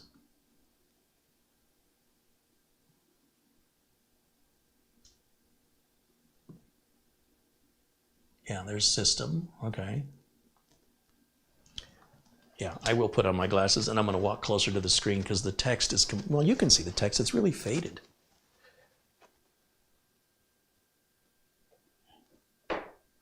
About, so I don't see an update. I see release notes. I see APU, software and driver details. Maybe it's under that. I don't know. I can't see any option for update. About. Oh, wrong mouse. I gotta use the right mouse. Let's go over here. No check there. Nothing here. Details on the system. Yeah, I don't see anywhere where it says to check for updates or to verify that we have the latest. Where's that at?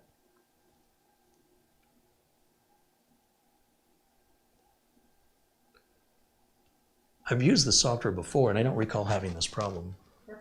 What am I missing? Well, they said it was under the system tab. We're under the system tab. Snap settings, factory reset, reset game stats, issue reporting, issue detection, bug report tool, import or export. Don't know. You'd think that would be very prominent. You'd think they'd want you to check it regularly for the best. There's a bell at the top right-hand corner. That's true. These are just notifications, so nothing about an update.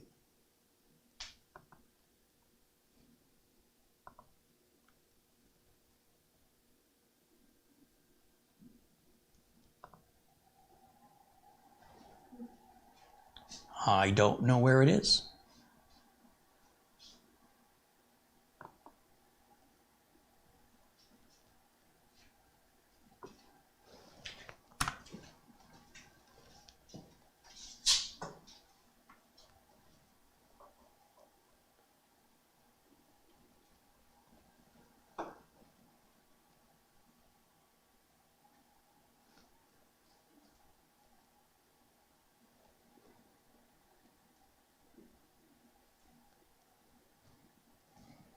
Taco said he was having dinner with Gary Kasparov, you know, the guy that's the famous chess player. Mm-hmm.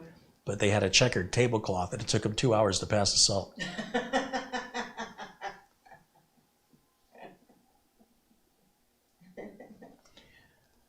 Lynn's Music wants to know if I can ask the camera girl for the secret of how not to age after 30.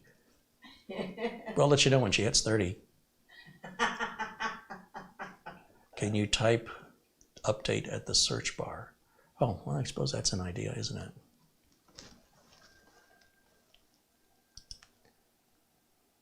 Screen. Where's the search?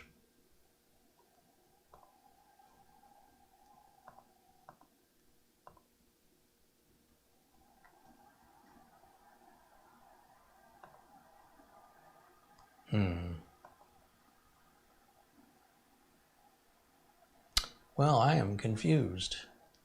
Well, that's nothing new though, is it? You usually figure it out though. Oh, I will figure it out. Even if it means I'm going to go download the latest AMD Adrenaline. Maybe I'll just do that rather than trying to update this one. Yeah. I mean, I would think if there was an update, it would tell me, but I don't like to assume.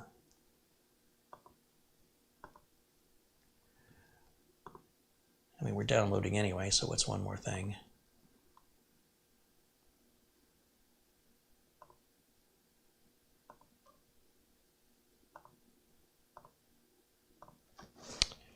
All right, we're going to type in AMD Adrenaline download.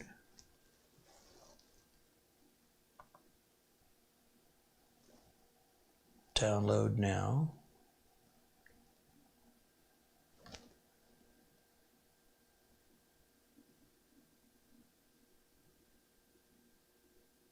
Processors with graphics. No, where is the Adrenaline software? Is it the chipset software?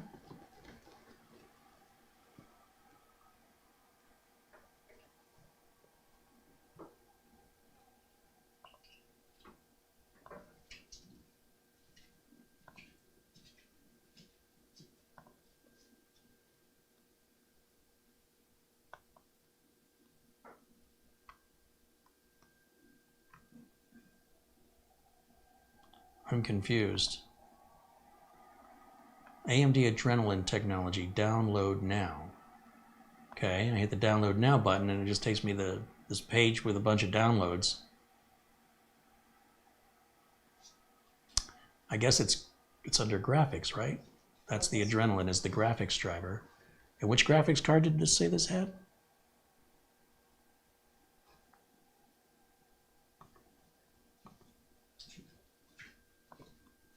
Let's see, device manager, display adapter is a Radeon. Oh, it just says Radeon. Doesn't even tell me the model. Well,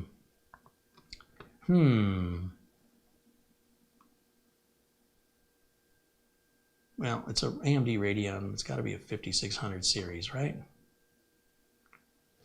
Well, it's a 5600 series CPU.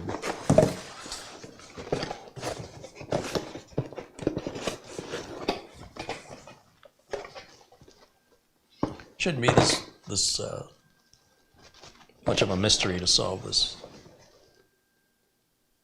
Doesn't say on the bottom of the box. Now, the irony is I'm sure the Radeon software will tell me.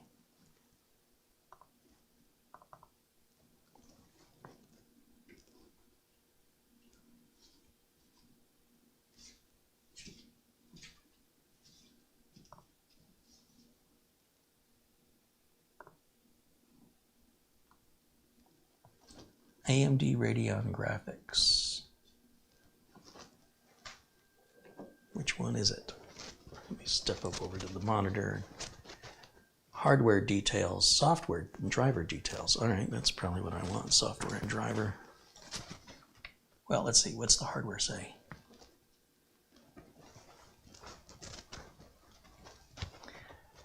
Radeon doesn't give me a make. Just says AMD Radeon.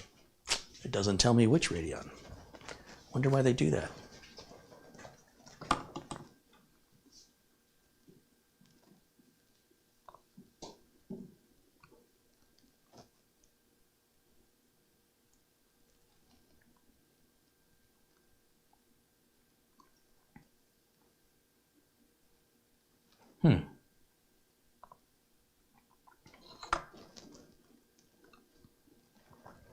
I guess they just want to keep it a secret. Windows system.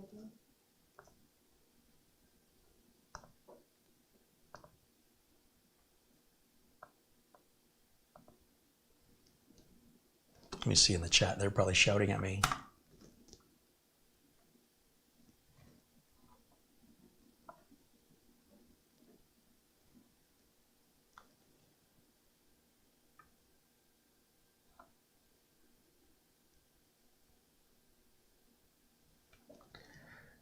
He says, search your product above. Oh, on the website? Let's see.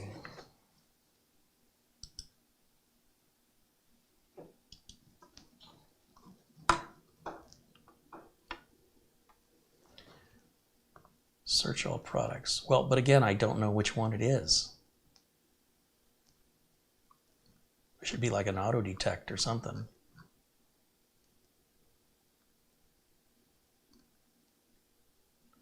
You know what? Let me take another look at the Amazon product page. Maybe it's detailed in the specs over there.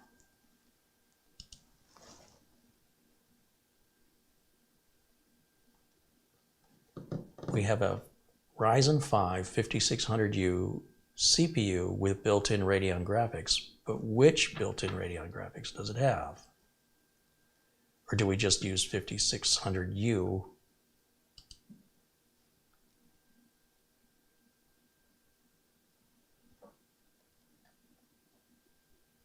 I can search the processor, Alexander says, and it will show up.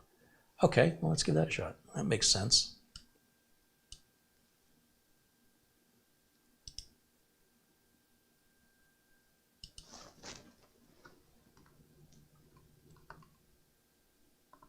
So I realize that's behind my picture of the search there, but I'll type in 5600U. Let's see what it says. Drivers and support.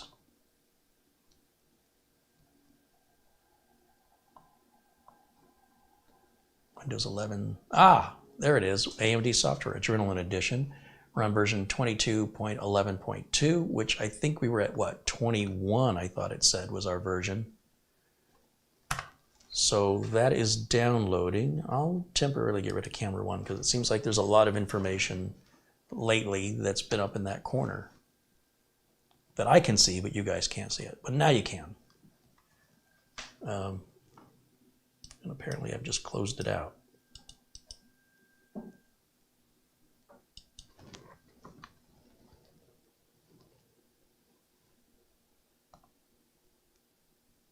Oh, all right, close that one. So that's downloading, and then how's our update doing? Update's installing at the same time. That's good. It said it was version 22.11.2, and we're running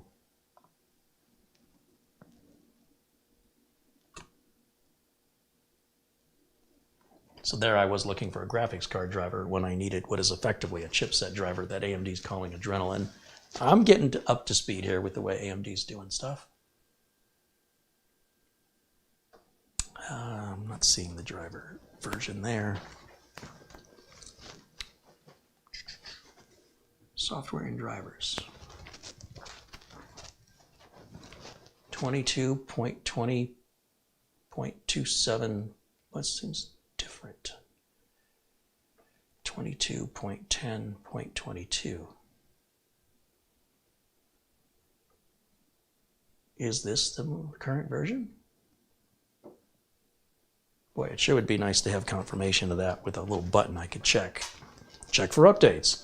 You have the current version, or there's a new version, click here to download it. It's got to be in here somewhere. Shouldn't have to spend this much time looking for it.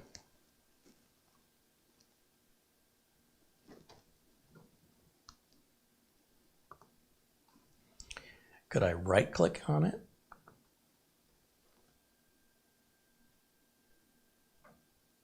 Nope. Nope. So the best I can do is just, to be sure, is download the latest version, and if it's the same version, just right on top of it. But at least that way I know. I'm sure I could probably do a Google search on this and figure it out, but AMD's doing things very differently. I can't say I'm on board with how they've hidden it. If I've got to look this hard to find a driver version, or not the driver version, but how to check for a new driver,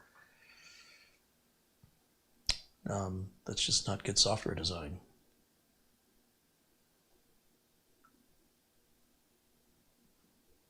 They are showing 22.11.2, and I think that's what we've got. Released on the 8th of December.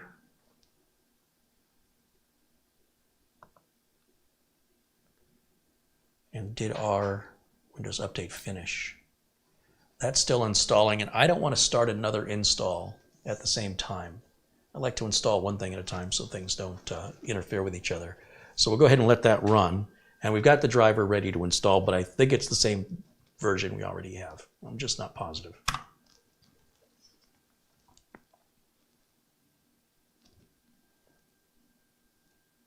William Dawson said the GPU is a secret. Even AMD gives no version of what the specific model of graphics it is. Duncan, he said, you said you had version 22.10.22. Yeah, but sometimes the version number in the software could be, let's say, 8 digits long, and that the manufacturer might only show the first 4 digits or the last 4.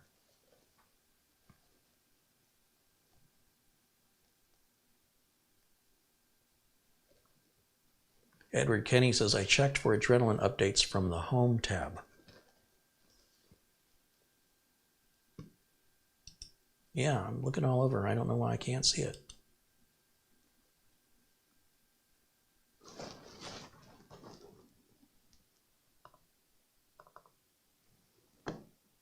This is Home. And I don't see anywhere to check for updates here.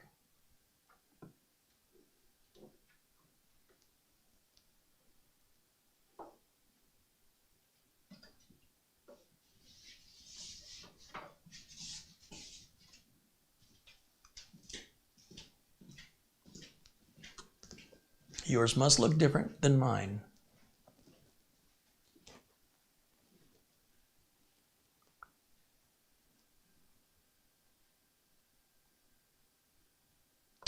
That's a weird one.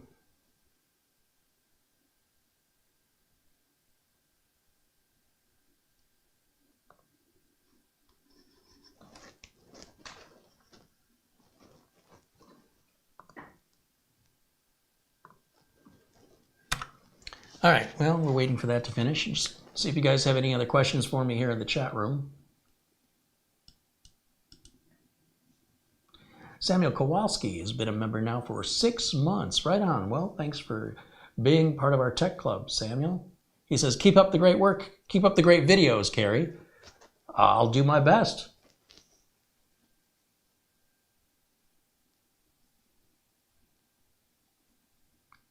Duncan, he said, my AMD GPU nags me when a new update becomes available. Well, that's what I'm assuming it would do. That's why I think we have the same version. I just would like to confirm it.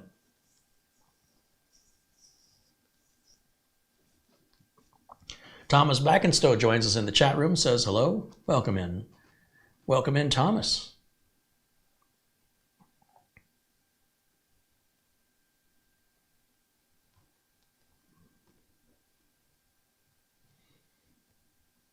Coddo in the chat room says, Carrie, your Adrenaline Edition GUI is so different than mine. Yeah, it may be because it's a mini PC. That's all I can think of. I'm sure it's the same software. It's just how it displays on different hardware.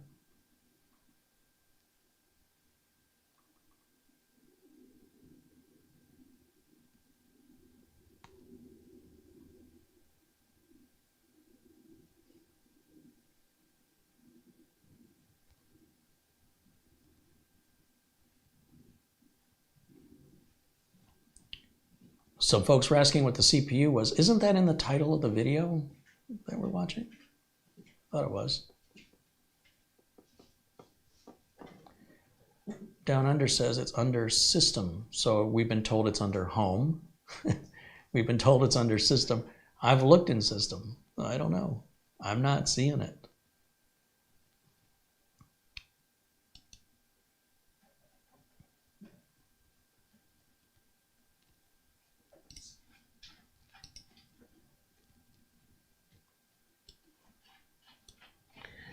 I should use CPU-Z. Well, that won't tell me anything about software drivers. That only tells me about the model of the GPU. I can get the model number, but we've already got the Adrenaline software downloaded. I just wanted to see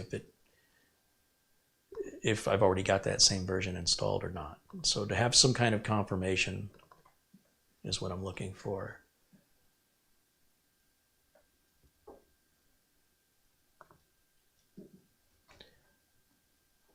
Yeah, so under System, this is where we've been looking this whole time.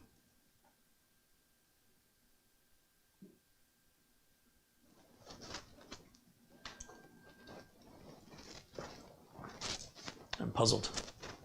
There's release notes.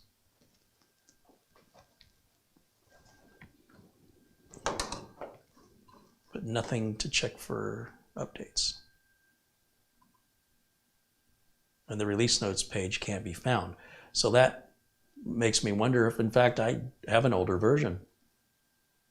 And that's why the page isn't there anymore? I don't know. It's very strange. Usually it would be like under the About page, there'd be an option to see if the version is the latest. We can see our full version here.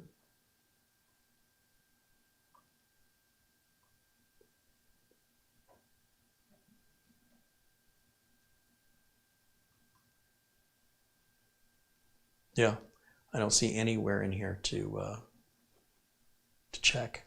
So I really don't have much choice but to just install the software on top of itself with the latest version. And this install here isn't moving, so I'm going to be impatient and I'm going to do what I said I wasn't going to do, and that is start the install while Windows Update is installing, which is probably not a good idea, but that's all right.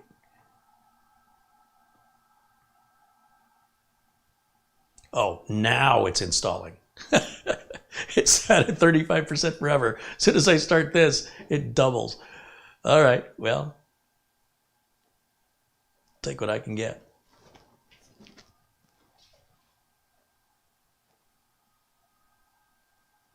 Wow, that's a lot of extraction.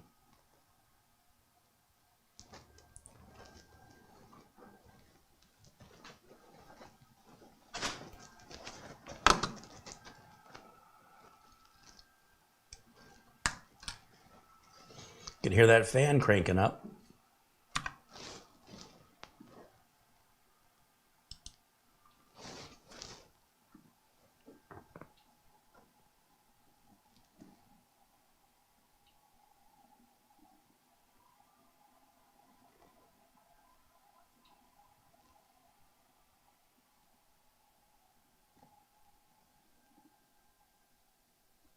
Sean Paul Bacon says the AMD Radeon RX Vega 7 is the model of internal GPU on the 5600U CPU. All right, well, appreciate the info, although that information wasn't going to help me after all. So this is showing 22.11.2.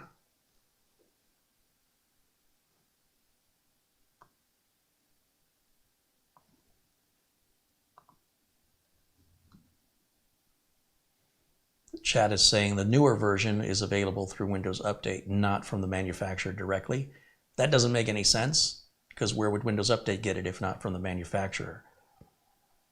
So I'm not quite sure what's going on with that, but I would trust the manufacturer as being, having the most current driver before I would trust Microsoft to provide me the most current.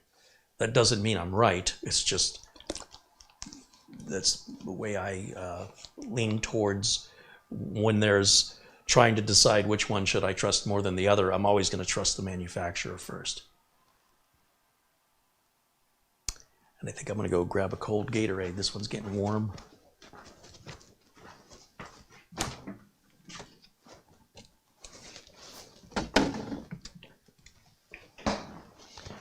You know how much these Gatorades are costing now? I picked up another little 12 pack of these. They were like $6.99. And they were always sold out all the time. Now they're $9.49 at Safeway. And guess what? They're in stock. So apparently people aren't buying them as much now that they've gone up by 30%. Price of eggs has shot up too. I guess a lot of avian flu is affecting a lot of chicken ranches. They've had a lot of chickens die from it. So they're not getting as many eggs, and then the price of eggs is going up. And at the same time, one of the biggest egg producers has had record profits. So which is it? $7 for 12 eggs is a bit pricey. I had a coupon alert that they had a dozen eggs at Whole Foods for $3.58. So when does Whole Foods become the place you're saving money? I've never seen that happen before. Whole Foods is cheaper to buy those particular eggs that were on sale. Very rare. I walked up to the butcher there and I said, how much for a dozen eggs? And they said, it's $5. I said, well, how much is a cracked egg? If the eggs are cracked. Oh, those are 25 cents each. I go, okay, well then crack me a dozen.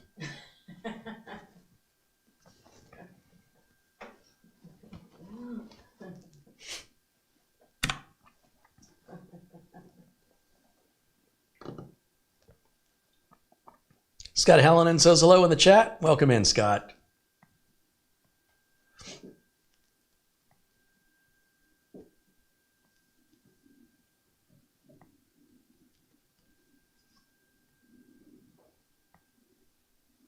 Alhaj Tepesh says hello, joins us in the chat room. Welcome in. There's Carlos Hernandez saying hello.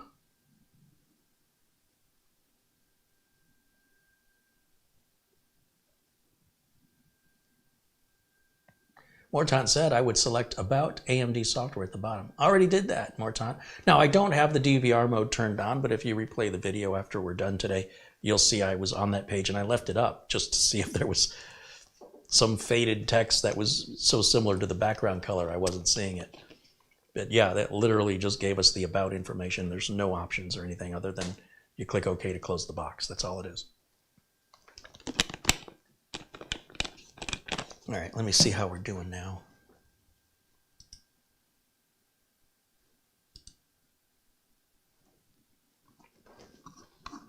System restart is required. Of course, we're doing an install right now, but let's hit finish. And this update is taking forever. I think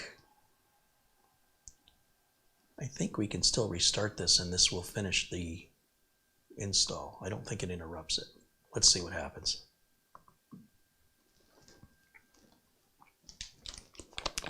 That download was taking a while. I just want to make sure that when I run the benchmarks on it, that we've got all the updates for security and performance. Otherwise, you know, we're not really getting accurate results. And yeah, the update is continuing, which is what I was hoping for.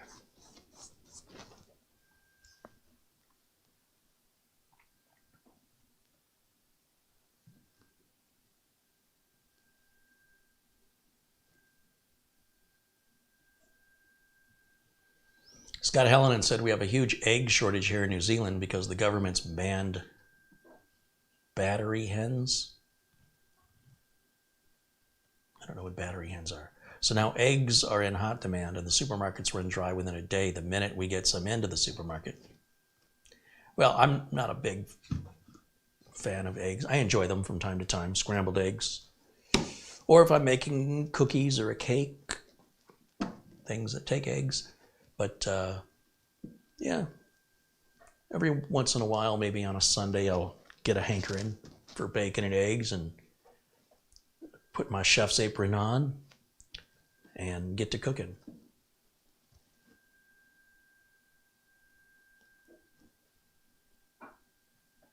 Speaking of which, hopefully I'll be able to revisit the food sub-channel that I have, the cooking sub-channel, and share with you some more of my favorite little recipes.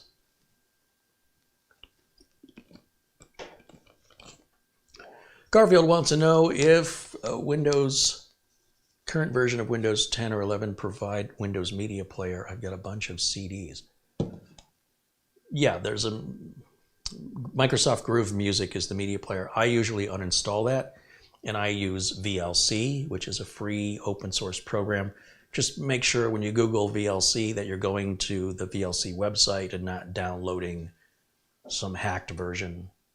Of course, if you have a product like Malwarebytes that's paid for, it would alert you if you were downloading a hacked version. But I wouldn't use Microsoft's media player. I don't like it. Mark Gaines says battery hens are caged hens. Oh, okay. Well, we call them caged. Well, we don't call them caged. We call them, what's the word for the chickens that are free to roam? Free range. Free range chickens. If they're not free range, then it's assumed they're caged. So, yeah.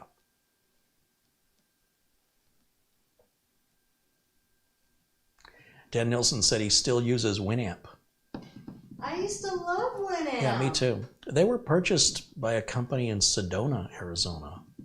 Wouldn't you like to go to work there in that beautiful? Yeah. If you guys have ever seen pictures of Sedona, Arizona, it's a pretty cool place. Google it and look at the images. It's like the dirt is red and the mountains are kind of they're like large rocks versus like instead of large mounds of dirt, they look like formed rocks that are massive, and they're this red color. It's very surreal. It feels like you're on Mars. It feels like you're on another planet. Not specifically Mars.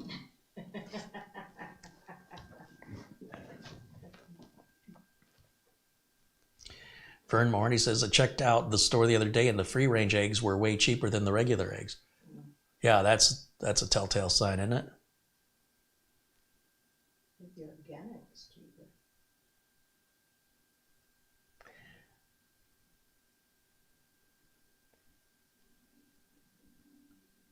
So let's see if we go over, since this is updating, it's not much to look at. Let me go full screen back on camera 1. And then we'll go back to a window capture, which I have right there.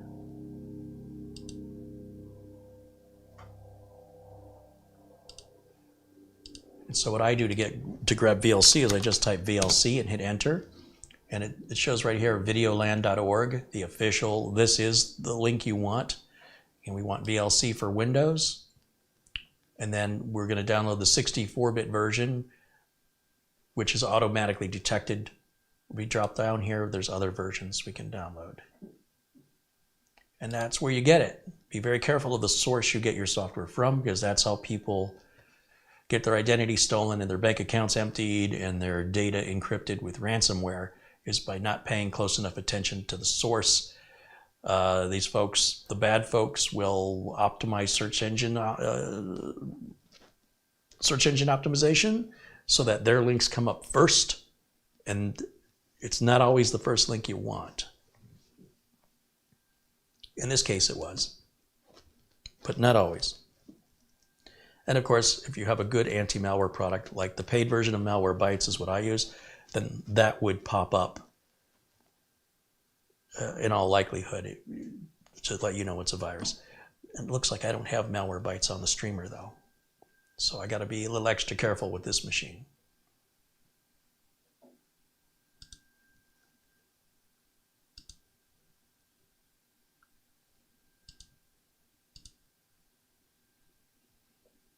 I'm assuming that's still updating. Yep, that's going to take a while.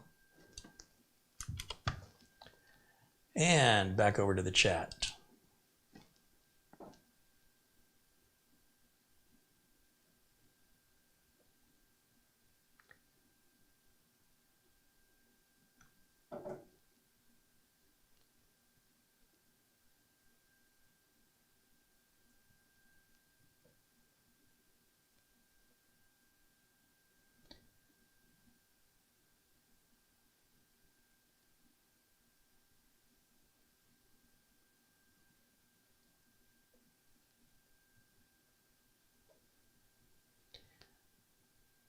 Mr. Big Van Life says, in the UK, a dozen eggs today was £2.80 at Coop, at Co-op.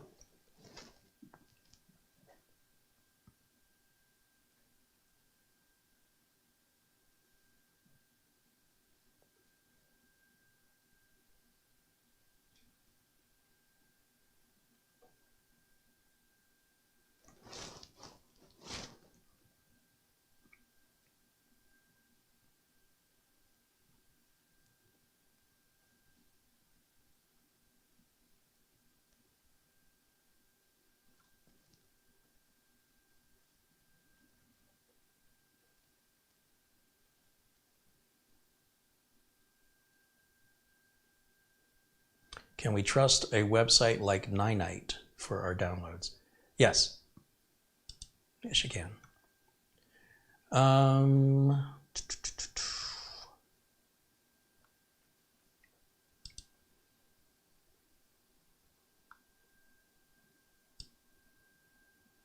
thing is still updating. Oh my gosh.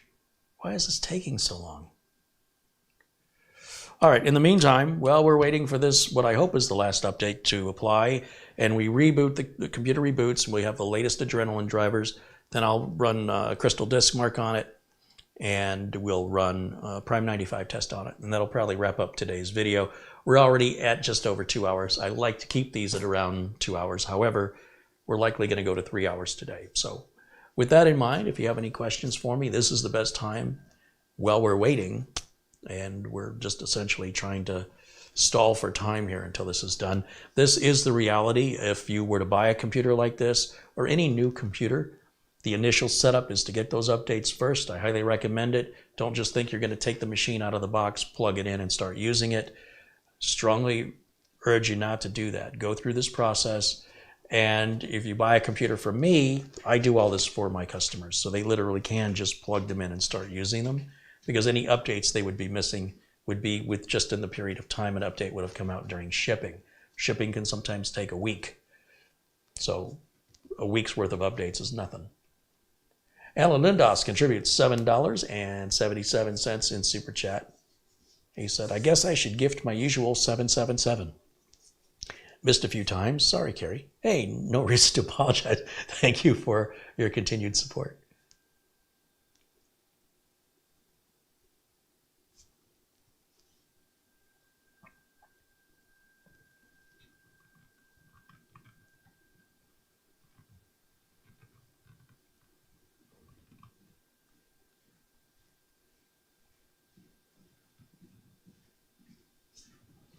Oystein wants to know if I have any experience with Guardio. Not only do I not have any experience with it, I've never heard of it. I don't even know what that is. LRCX wants to know, I have an old version of Malwarebytes. Will it update to the latest version if I install it? I don't see any reason why you would install it only to turn around and download the latest version. Why not just download the latest version and save yourself the added step of installing an old version? Sounds like you're doing twice the amount of work.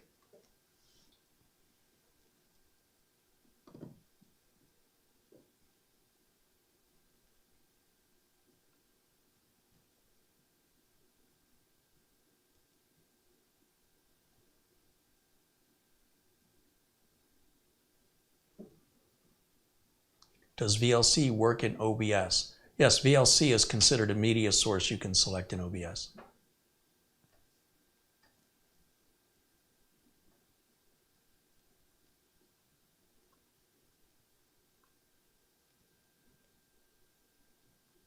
Thing1 in the chat says, Carrie, is there an air cooler on the market that can handle a stock 13th gen 13900 CPU? I'm looking at an Noctua. Do I have any thoughts on that? Well, it depends on how you use the CPU. I mean, clearly, a Mugen 5 will work on a 13900 or 13900K. For that matter, even a 13900KS. The problem is when you really start pushing the CPU hard, will the air cooler be able to keep up with it? I'm not a big fan of these 13900 chips, whether it's the K, non-K, KS, or F. They're just dumping more power into the chip. It's not really innovation. It's like coming up with a faster car by having it burn more fuel. That's not much in the way of intelligent engineering. Anybody can dump more power into something and consume more resources to get a little bit more out of the car or the computer. And this is what Intel has done on the 13th gen. It is not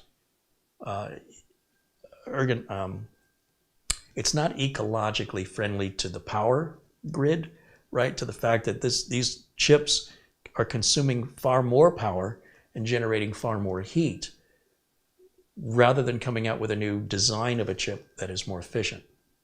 They're actually less efficient. The 13th gen 13900 family of chips is less efficient than the previous few generations of Intel chips. They're moving it in the wrong direction, in my opinion. I think we're going to look back at the 13900s and ask ourselves, what were we thinking when we're so aware? We're so aware. We always discuss carbon footprints and things of that nature and saving the planet. What were we thinking as a as a culture, as a public, to continue buying products that are sort of thumbing their nose at this idea. It's just more power. It's sort of like getting a car that has more power, but as a result, it's got terrible emissions, and people are buying it. I'm just not impressed. Now the 13600, not so bad, but when we get into that really high-end i9 13 series, there's no ingenuity there. It's just throw more power at it. When we throw more power at it, it costs more to run the machine, and it's harder to cool. So to answer your question, will an air cooler work? It depends.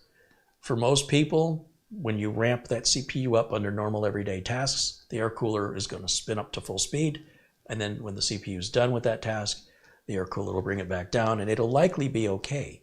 But if the way you're using the computer is you are pushing that CPU to its maximum for, hours at a time, you're going to want a liquid cooler for that, no doubt about it. It's sort of like you want the most powerful thing, but you don't want the most powerful cooler. They kind of go hand in hand. To buy one, you should fully expect to buy the other thing that matches it. In my opinion, any other reasonable person should very easily be able to conclude, if you're buying at the high end of the chip, you also need to buy in to the high end of the cooler. And that's going to be liquid cooling.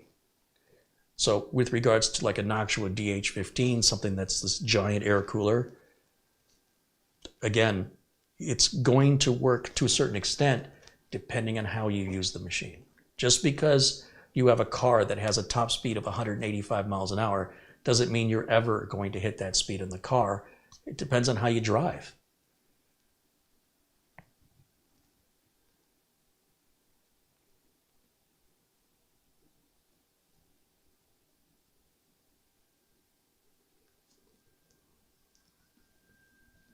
Martin Hogg says, I'm just enjoying watching the precise timer in Acronis. Yeah. 7 minutes remaining. That's what it said for 20 minutes. Oh, now it's done. It just stated, yeah. I don't know why Acronis hasn't improved that over the years. It's always been that way. Trevor wants to know, what's the best PC case to buy that still has DVD drive support? Probably, in my opinion, a Corsair 110Q. I don't know. Maybe some folks in the chat room have some suggestions.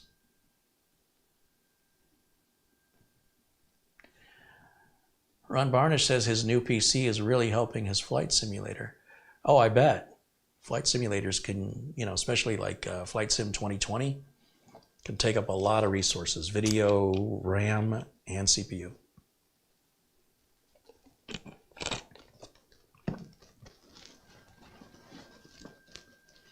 Taco says, I thought DVDs were dead. Well, there are people out there that have very large DVD libraries. They might have a large investment of movies, and they want to be able to watch them. So, well, it may be more difficult, perhaps, to buy newer content on DVD. What about people that have an investment of content on DVD? What are they supposed to do? So they're not dead. They're just dying, would probably be more accurate.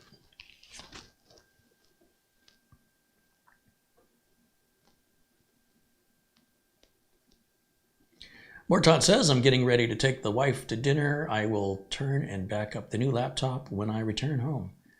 Yeah, absolutely. Get that laptop updated. I wouldn't be in a rush to back it up. Make sure that you get the laptop set the way you like it. Like if you're going to put Microsoft Office on it, get it installed, get it activated, set up your wallpaper and your icons the way you like them, then make a backup of it. That's what I would recommend, and enjoy your dinner. Shamim recommends to Trevor the Fractal Design Core 2500 as the case that he thinks looks a lot like the 200R and can have the DVD drive.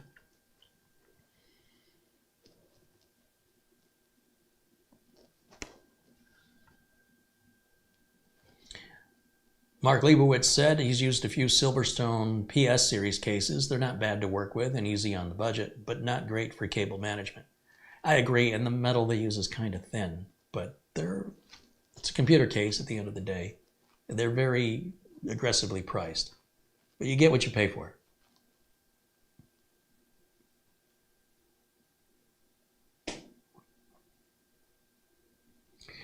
Sean McDermott said, you've tested a few mini PCs recently. Which would you consider the best performer? I think the GTR 6. I think I would say the GTR 6. Just all around. And the fact it's got 4 HDMI outputs is pretty cool. But it is the biggest mini PC. It's longer than all the others. So is that fair? You know, if you make it a little bigger, you could probably make it a little more powerful and give it better cooling. So is it fair to compare it? But it depends what you want to use it for too, right? Many of these for regular home user use are wonderful. They're great for doing the normal stuff people do, from surfing the web, checking your email, paying your bills online, jumping into Zoom, or watching YouTube videos, Netflix, all that. They all do a great job.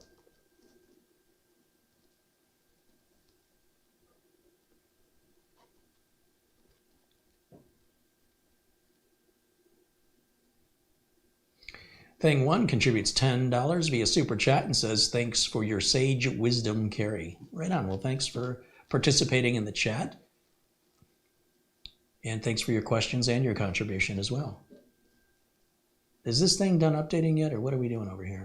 What about basil or oregano? What about basil or oregano? Yeah. Not just sage? Not just sage. What about thyme? Don't have time? Why is this? There's something wrong here. I mean, for this to be taking this long, that's crazy. Please keep your computer on, it says. Well, we may not have time to run the tests on this. I might have to pick it up on another video because there's a part of me that just wants to shut this off so I can move on. You know, it's at some point, like if it stays like this in 2 hours, I'll know it's locked up. I mean, I am a computer tech, right? So I'm gonna just shut it off. There's no way it's be taking this long. This computer, if this was a 10-year-old computer, I could have a little more understanding for that, but something ain't right. So we'll see what happens here. I can't imagine I was interrupting much if that update was taking that long.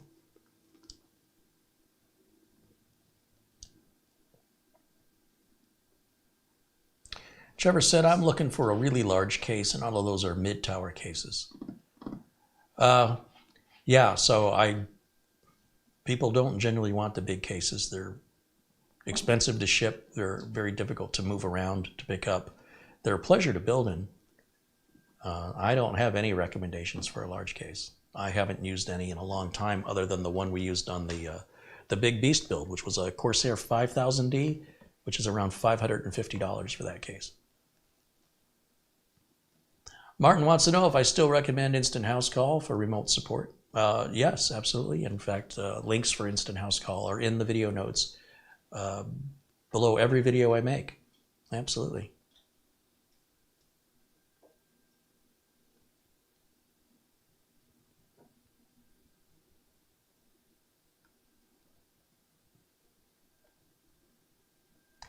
Luke Greenia says, LOL, I am a computer tech, and then shuts it off. Too funny.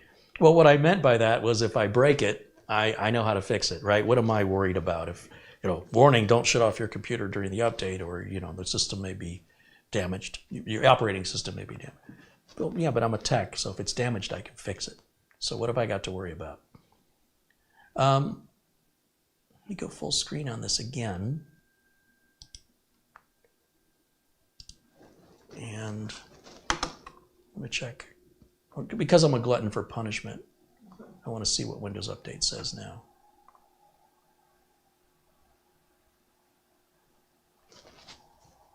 Now that update's moving a little better.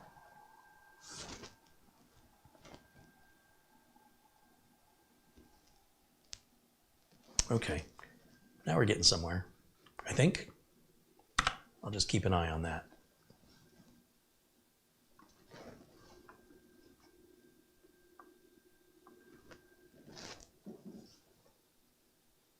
John Williams says for a large computer case, look at the NZXT Phantom 820. Good suggestion there. NZXT makes some great cases. Dwayne Blackwater said the Corsair 7000D Airflow is a big case. There you go. Get some good suggestions coming in there.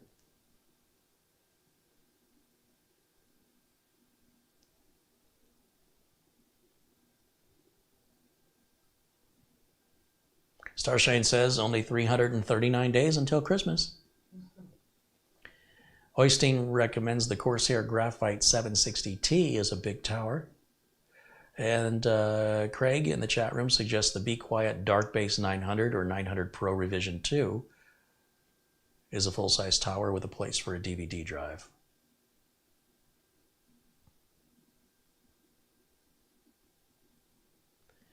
Thomas Backenstow says, yeah, NZXT makes a great case. I have the NZXT that Carrie and Mitch built for me, and it's awesome. Yeah, he's got the little black and red one, the little MATX, micro ATX case. Not mini ITX, that's even smaller. Shamim mentions the Fantex P600S is also a good case to consider. Paul Kitching mentions the Corsair Obsidian 750D, if you can find one. Scott Hallinan wants to know, in my opinion, if I've noticed Windows 11 is any faster or snappier, or is it the same as Windows 10? I find it pretty much the same.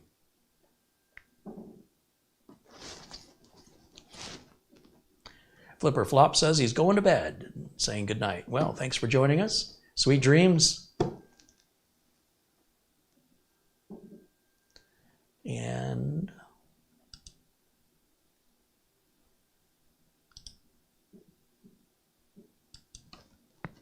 hey, we're moving now. It's at 80. All right, 88%. Almost there. Boy, that's a heck of an update. This is a fast computer. It's not a fast internet connection, but the installing part of it shouldn't be based on my internet connection. It was downloading it, obviously took longer than it should have because of the slow internet here, but processing power of installing it, I'm still surprised it's taking that long. But at least it's progressing now. I guess I'll check my phone, see if I'm missing anything, since we're just kind of waiting on this darn update.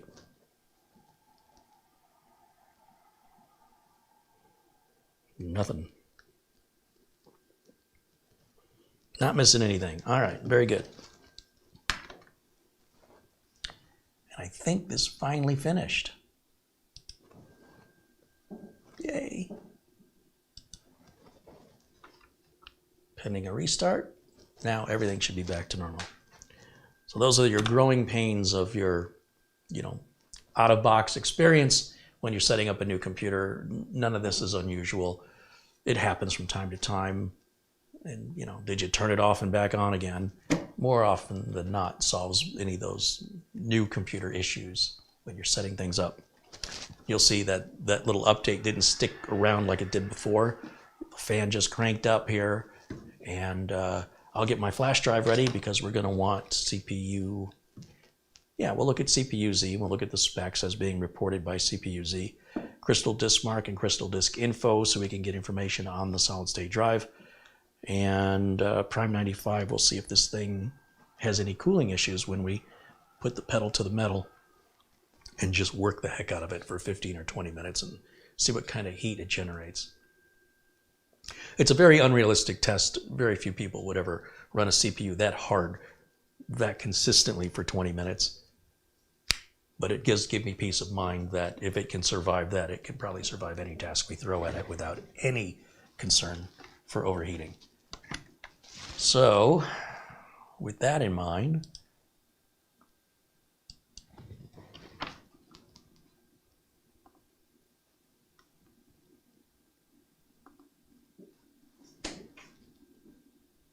we'll throw VLC on here. Speaking of that piece of software, that pretty much universally goes on every computer I build. And then we need, let's see, CPU Z, HW info,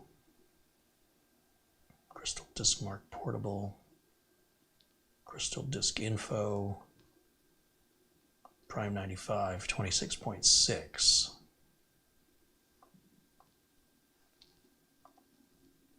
Okay, that looks good. All right, CPU Z. See what numbers we get here.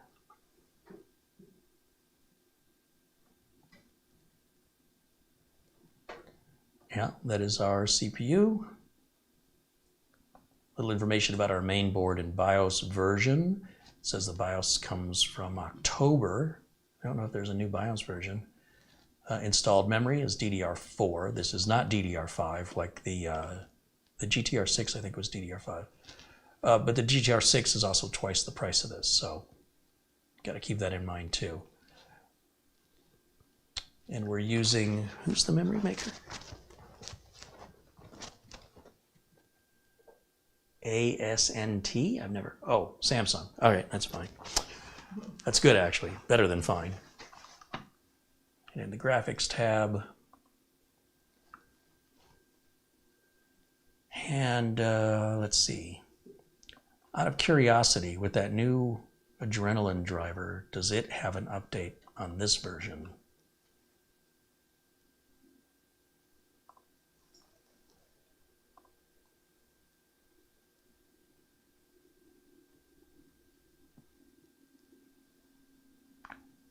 Right here, it says up to date, right?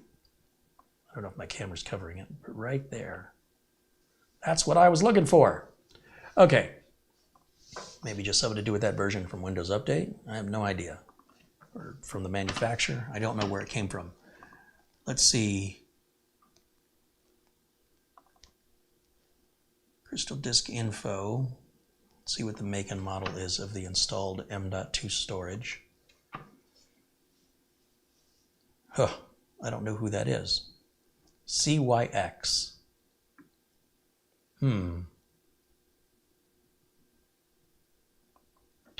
Let's see how it performs.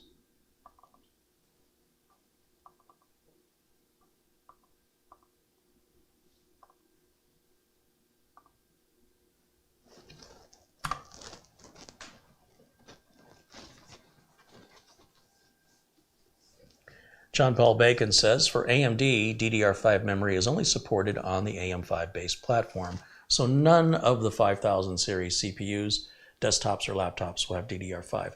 It's a little confusing, isn't it? That you'd think the 5000 series would require DDR5 with an AM5 with all those fives, but doesn't work that way, does it?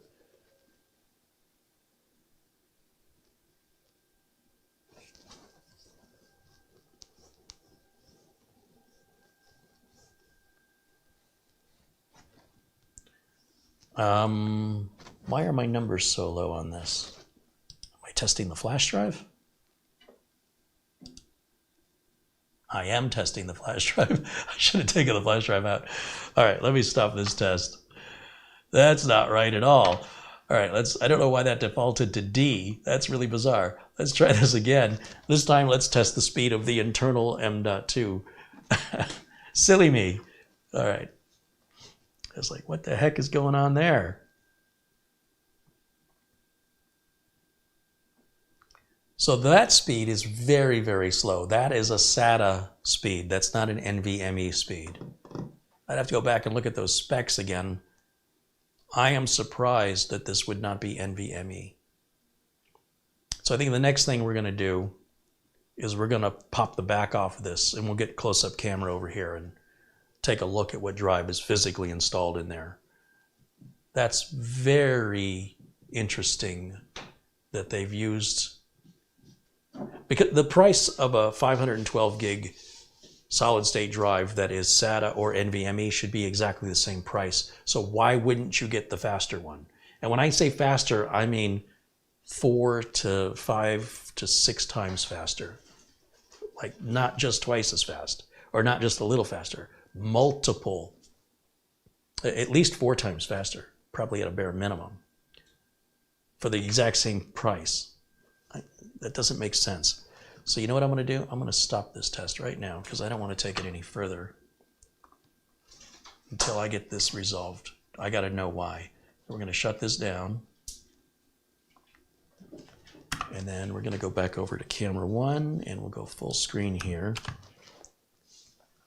And I can pull my flash drive from here, flip this over, and we'll unplug power because I don't want to mess with it with power plugged in. And we'll get close-up camera.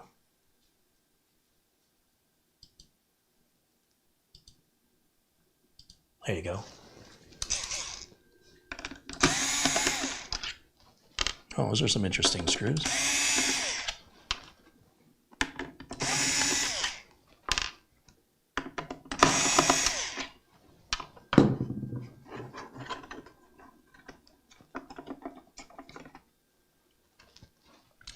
Okay, so under the lid, you can see these brackets. That's where you would mount a 2.5-inch drive, like a SATA drive. We only have what appears to be one M.2. This is our CMOS battery here.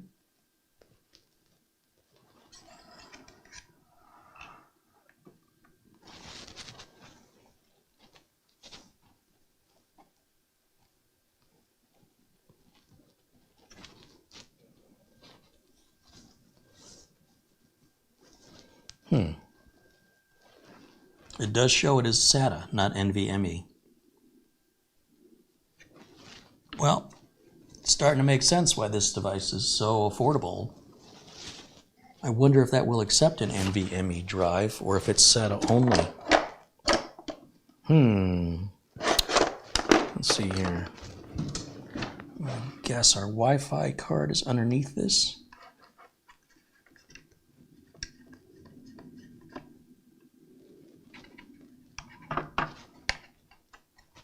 Yeah, and it looks like, well, I thought it said TP-Link, but that's not a P, that's an N. I don't know what that is, but that's the Wi-Fi adapter. This is only Wi-Fi 5, it's not even Wi-Fi 6, but these are very easy to change out. We can put a Wi-Fi 6E in there if we want to. These are our 2 memory modules here, and those are 8 gigs each, 3200 speed.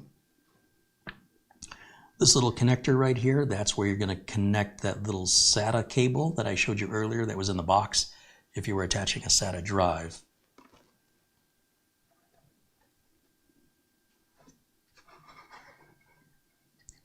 Would an NVMe drive work in there? Let me see. Of course I could read directions, but I'd rather just play around, have my own experience.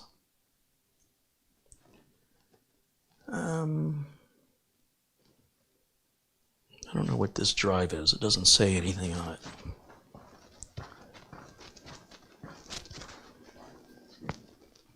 It's definitely keyed differently.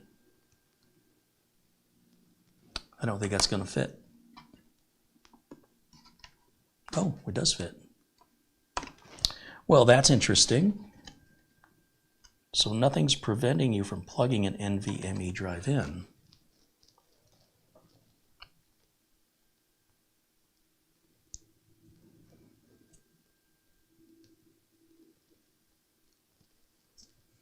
I should have an open NVMe drive I could throw in there just to experiment. Let me see. Should be around here somewhere. Where'd all my spares go?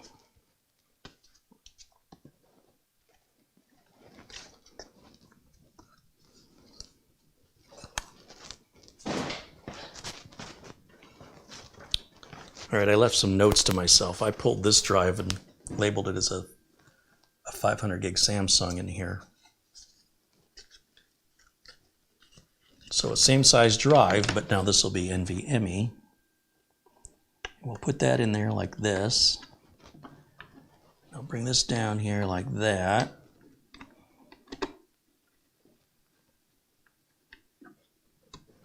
And then what I'll do is grab my little cloning tool which accepts NVMe or SATA-based M.2s, which is super convenient. And we'll take the old 512 SATA, we'll plug it in here. Now, if you haven't seen my review on this, there's no cover to it. It's made by Silverstone. It's the TS16. And this enables you to plug in NVMe or SATA M.2 for like drive recovery, data recovery purposes. Or, as we're going to use it as a cloning purpose, I'll plug it into the Type-C port up front. That, of course, is our original drive. And then I'm going to grab my Acronis Rescue Boot flash drive, which I have here somewhere. And you know what? I'll plug that one in right up front too.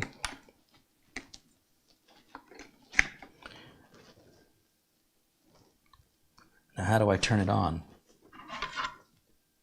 I have to just keep it upside down. I'll hit the, I gotta plug it back in. Let me step around and find the power cable fell on the floor. I'm gonna grab that. And we'll plug it in right here. Okay, we'll fire that back up.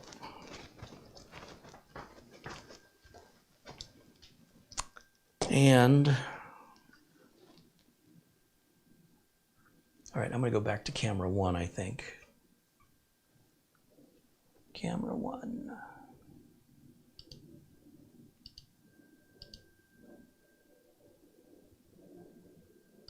Right there. Okay, you're clear. And let's see how.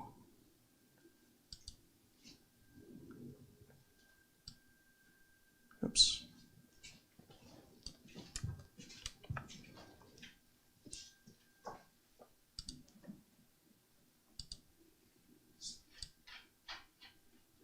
Oh, look at that. It booted right into Acronis.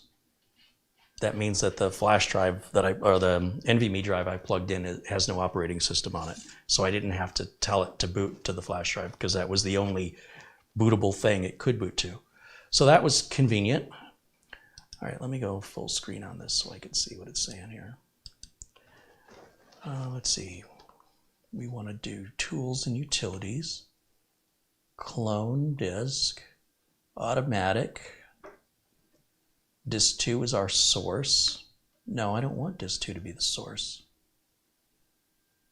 That's the flash drive. Where's, oh, the little enclosure I've got here has a power button. I always forget to press the power button. So now that I've turned it on, Acronis should see it here. I'm gonna have to go back to the main page. Automatic, next, yep. There it is, SSD enclosure, next.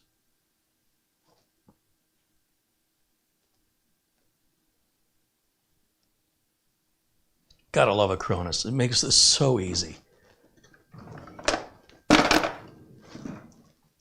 And disk 1 is not initialized. That's the one the NVMe drive I just installed.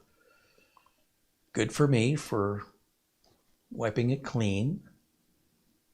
So it's just like it would be brand new out of the box. And here we go.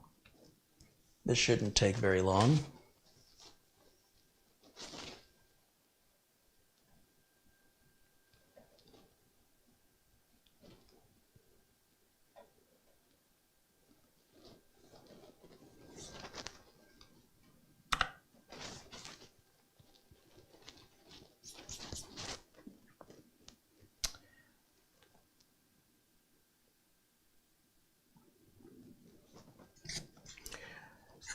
That might make a big, big world of difference in performance on this otherwise budget mini PC.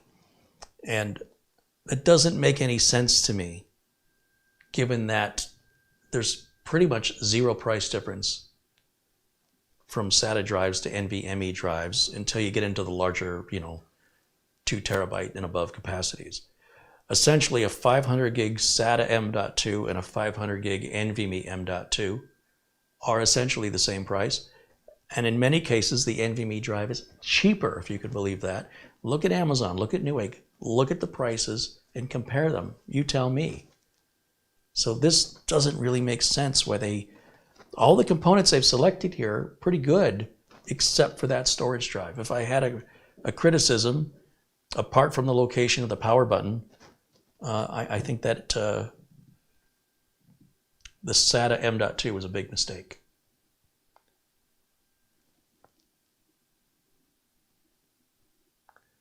Winston Liu has been a contributor now for 7 months, or a member rather, of our tech club.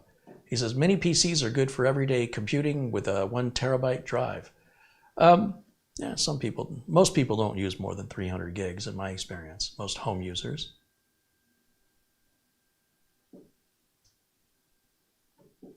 And this process won't take very long. It's just an operating system.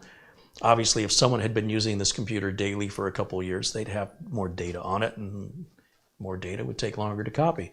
So this should only take a couple minutes.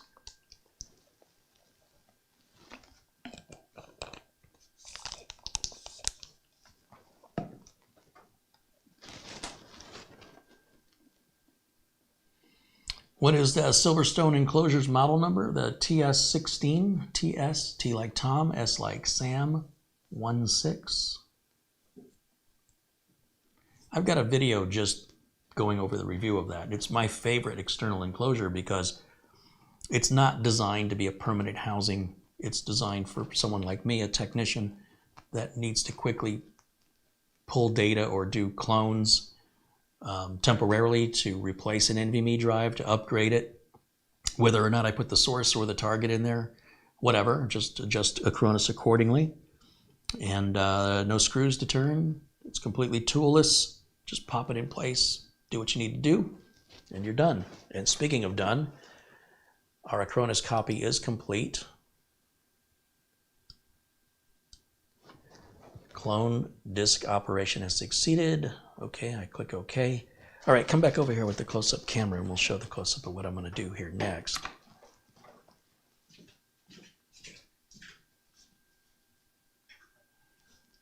We'll turn this off. And we'll turn this one off. All right, come on over here. Now this is a little button that I forgot to hit, which is why initially Acronis didn't see this disk, which is our source. This is our SATA. I want to push that in, and so the light is red now and it's off. And I'm also going to hold the power button on the computer. We're going to hold that in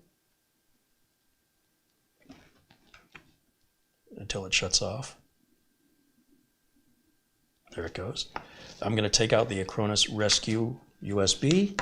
I'm going to unplug the Silverstone enclosure. Once again, you'll see the name of the enclosure right there on the side. Right there. If it'll focus. There it is. There's even a little QR code. If it'll focus, you could just scan the code with your phone. All right. Now, check this out.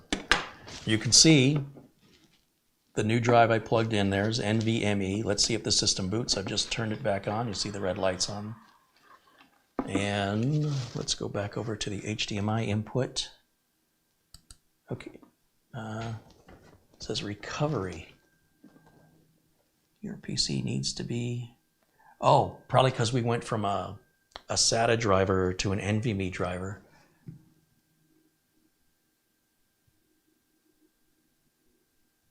Press escape for UEFI firmware settings.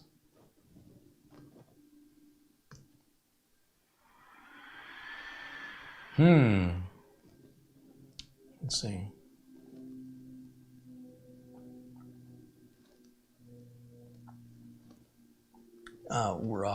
We're good on camera. The close-up camera. Let me go full screen on this BIOS so I can read it. Okay, BIOS information, date and time. Yeah, it definitely supports NVMe. Well, obviously it saw the drive.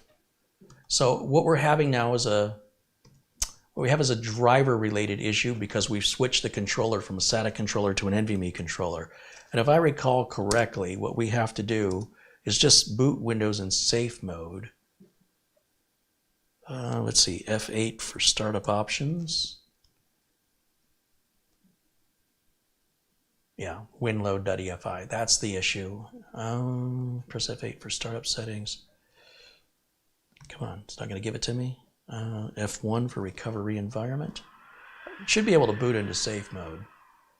Once it boots into safe mode, if I can get it that far, it automatically loads the driver. And then once we've entered safe mode, we reboot it again and everything's fine. There's nothing we have to do. By entering safe mode, it does it for us. But it's not letting us get that far. Press F1, we tried F1, we tried F8, and escape gets us into the firmware again. Let's go back one more time into the firmware. I want to make sure I'm not missing anything. And this is something we could have had Acronis deal with for us by using a tool called Universal Restore.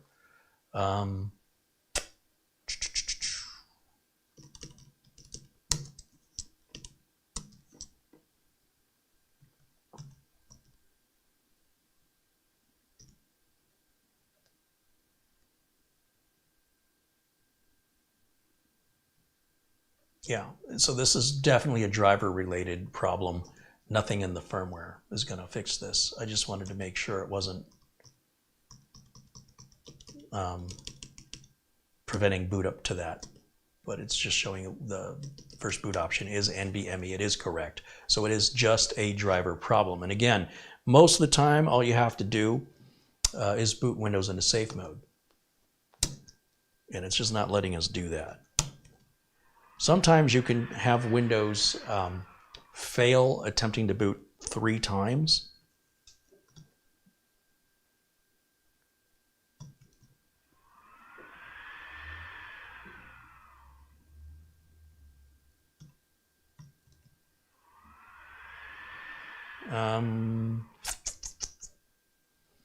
Yeah, so what I'm going to need to do to address this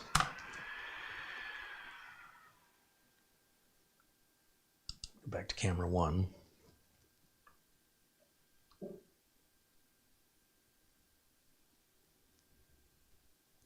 And if we clone it with a Universal Restore, I'm trying to remember.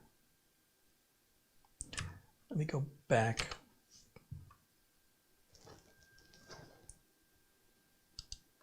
Back to full screen here. Shut this off.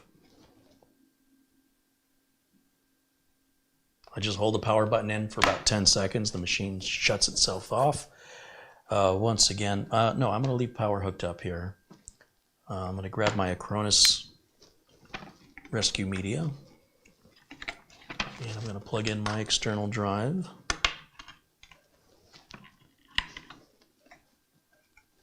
Turn that on. Turn this on. And then I should be able to press F8, I think.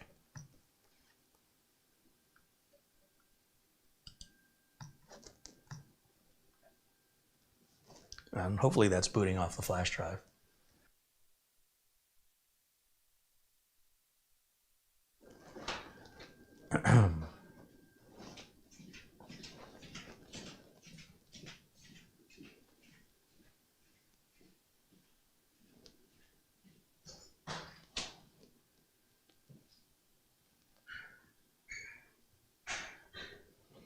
John Paul Bacon in the chat says, maybe when you turned on the external after Acronis was already up and running, it messed something up. No, I mean, I've been doing this a long time. It's just, it's a driver-related issue. It's really not a big deal. I should have thought of it. If we're upgrading an NVMe drive to an NVMe drive or a SATA drive to a SATA drive, we would not have this problem because we'd be using the same driver. But let me see here. Try and go into the BIOS and force it to boot to that flash drive first. I'm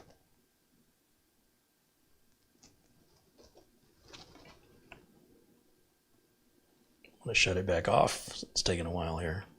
So force it off, and then we'll bring it back up here and see if we can enter the BIOS. And we'll force it to boot to the flash drive.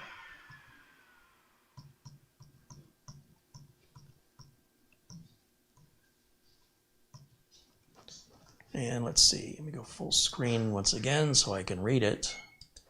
We're going to go all the way to the right. Boot override.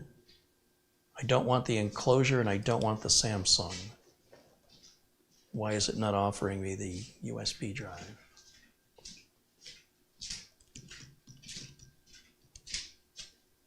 We're going to change USB device. We'll make it boot option 1.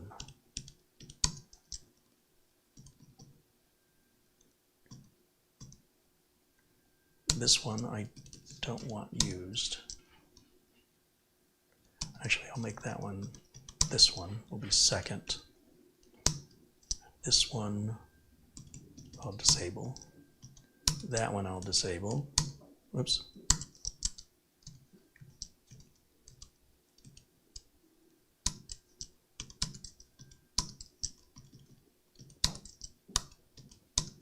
I don't want a network boot.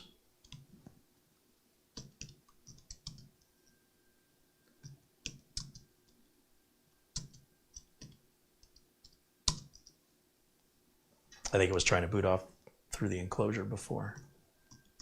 Now let's save and exit.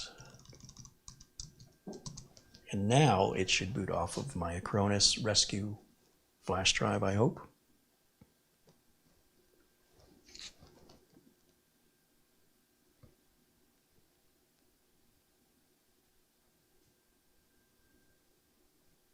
Sometimes it's faster, especially on a new machine like this, to just put a Windows 11 flash drive in there and do a clean install and just put the drivers and updates on it. I was trying to take a shortcut here, but it does get a little bit tricky when we're changing the controller. And again, that's what the universal restore function is for with Acronis. So while I absolutely can figure out what this problem is, I think it's just faster for me to grab a Windows 11 installation drive, which I have around here somewhere.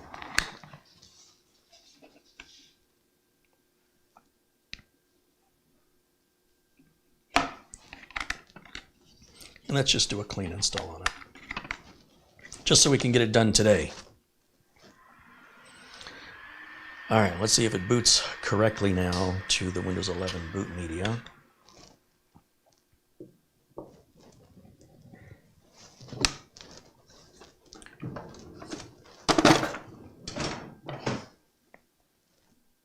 That's better.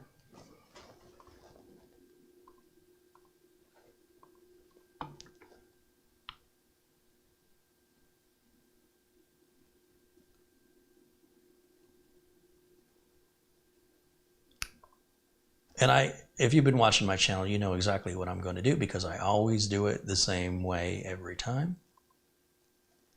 Does this have Windows 10 Pro? I mean, Windows 11 Pro or Windows 11 Home? As long as I put the same version back on, it should automatically reapply the product key the first time I hit Windows Update.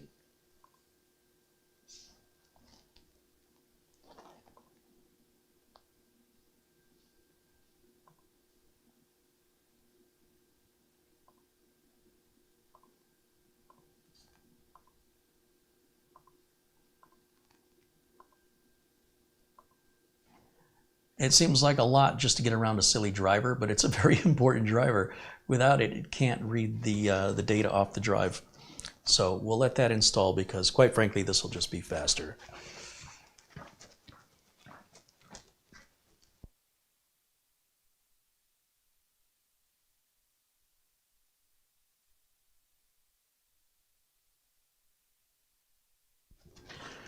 All right, while we're waiting, time for another Gatorade.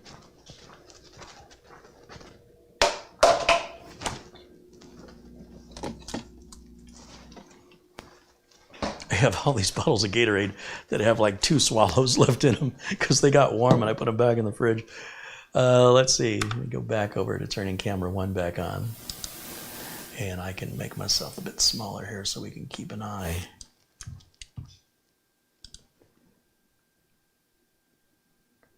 On our Windows 11 installation progress.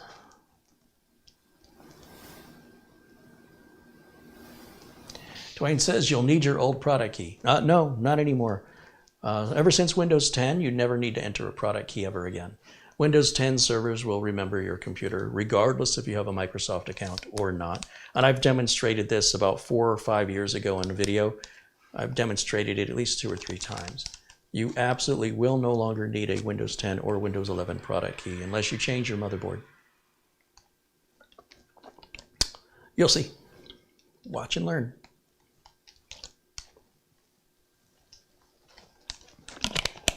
All right, that one's done. All right, I'll go for the next one that has 2 swallows left in it.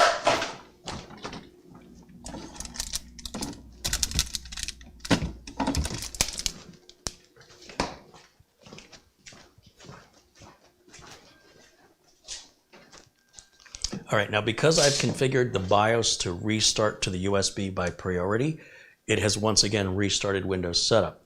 I should probably change that in the BIOS, but in the meantime, I'm going to just go ahead and shut the computer off because everything Windows 11 needs is already on the internal drive, so we no longer need the installation media.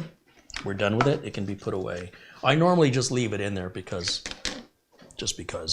but after your first reboot, you don't need the Windows media of Windows 10 or Windows 11. Everything it needs to, when it restarts that first time, everything it needs to finish the install has been copied over.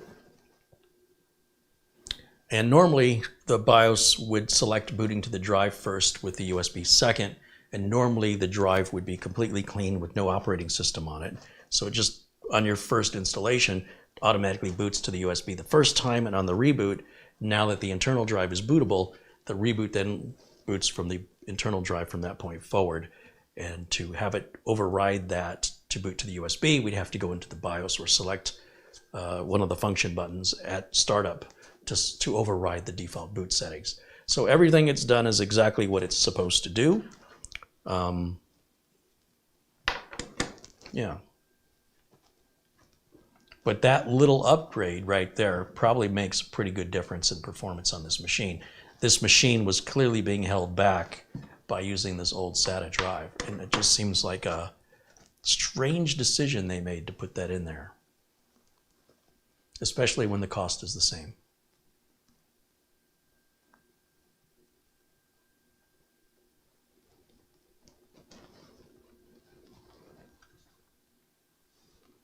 Patrick wants to know about cloning again with a Acronis Universal Restore that would put in the correct driver. Yes, that's what I was going to do. I was going to do that, but having some issues with Acronis booting correctly, and I don't think I have Universal Restore on that Acronis rescue disk. I'd have to make another rescue disk with Acronis Universal Restore selected, and the amount of time that's going to take, I'd rather just do a fresh install of Windows 11. So we are live and we can get done with it. I thought we'd be done at 4 o'clock, and we've already gone over my 3-hour, I thought I like to keep the videos at 2 hours, right? And I thought, well, we'll probably go another hour, and clearly we're not done yet. So I'm not going to go through all the updates again. In fact, I should have unplugged the internet cord or Ethernet cable. It just occurs to me now.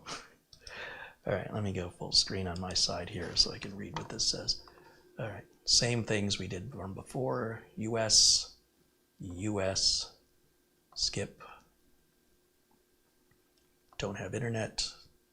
Continue with limited setup. I'm going to put the same name in, although you don't have to. ACEMAGICIAN. Next, empty password. Turn off everything but location.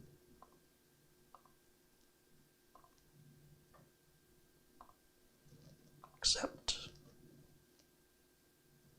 All right, and that's how fast it is to install Windows 11. Now, as soon as I go to Windows Update, which of course the machine's going to do on its own in the background once we get to the desktop, it will recognize this motherboard. It'll recognize it via its serial number, and it will reassign the product key that it was activated with automatically. If we change the motherboard out, we have to buy a new product key, usually.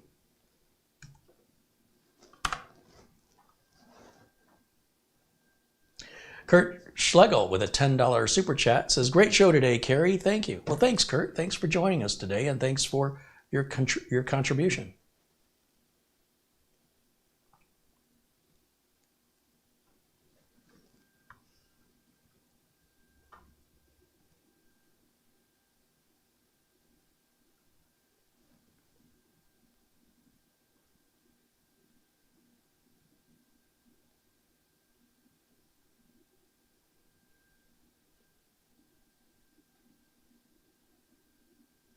Okay, so we're up and running. Now I can plug the Ethernet cable back into it and give it access to the interwebs.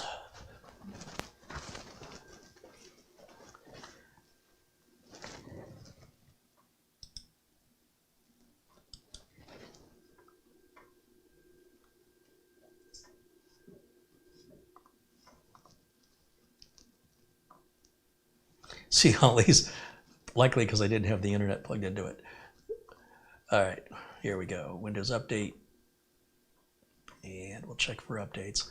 So right now, if we wanted to check the status of our activation, I would right click. I would go to System. And up here, I'll just type in activation. See if Windows is activated. Right now it says the activation state is not active. And we're not going to change a product key. We're not using a product key at all. What we are going to do is do our first round of Windows updates. And once it completes the first round and it has us restart, then when we check our activation status, you'll see it's automatically reactivated, auto-magically. Now, if this had Windows 11 Home on it, and now I've put Windows 11 Pro, then it will not activate without a Windows 11 Pro product key being provided. And the reverse of that is true. If it had Windows 11 Pro activated and we put Windows 11 Home on it, it will not activate without a proper license code for that product. So since it had Windows 11 Pro, I'm sure it had Windows 11 Pro, right? Isn't that what the Amazon page said? I can't remember either.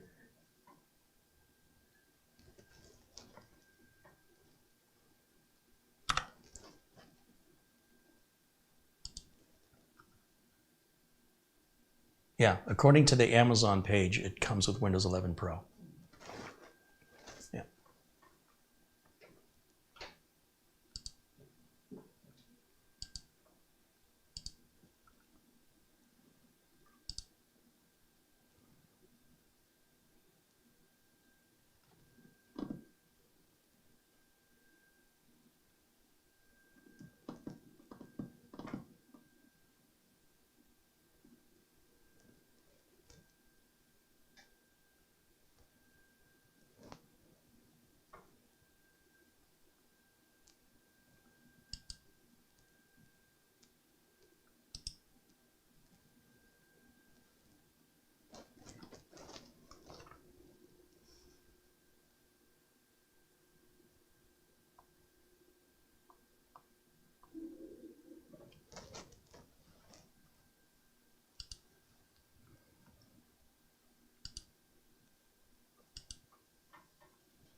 Well, it's moving along pretty good there.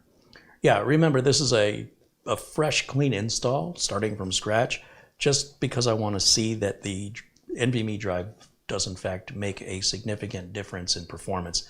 Now, this is a budget Samsung NVMe drive, so it's not going to do the peak performance that, you know, if I put a Samsung 970 EVO in there, which I can. But just for the sake of experimentation, just want to make sure that this works and see what difference it makes in the performance.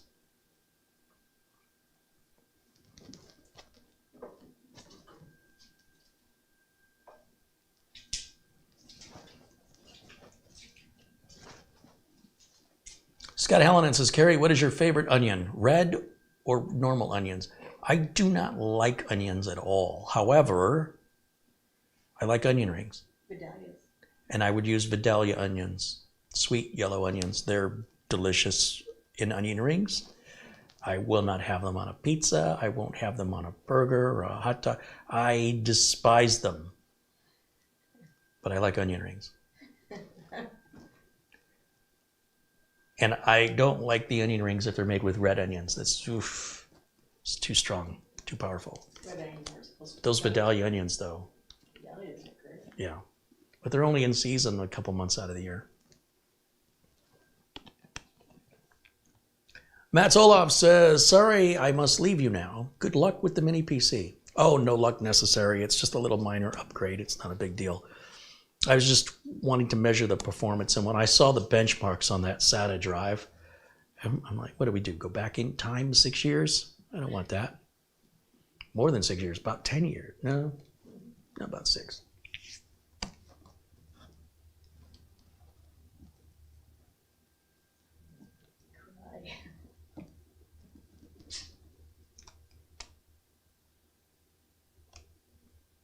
All right, is this ready for a reboot yet? What's it doing?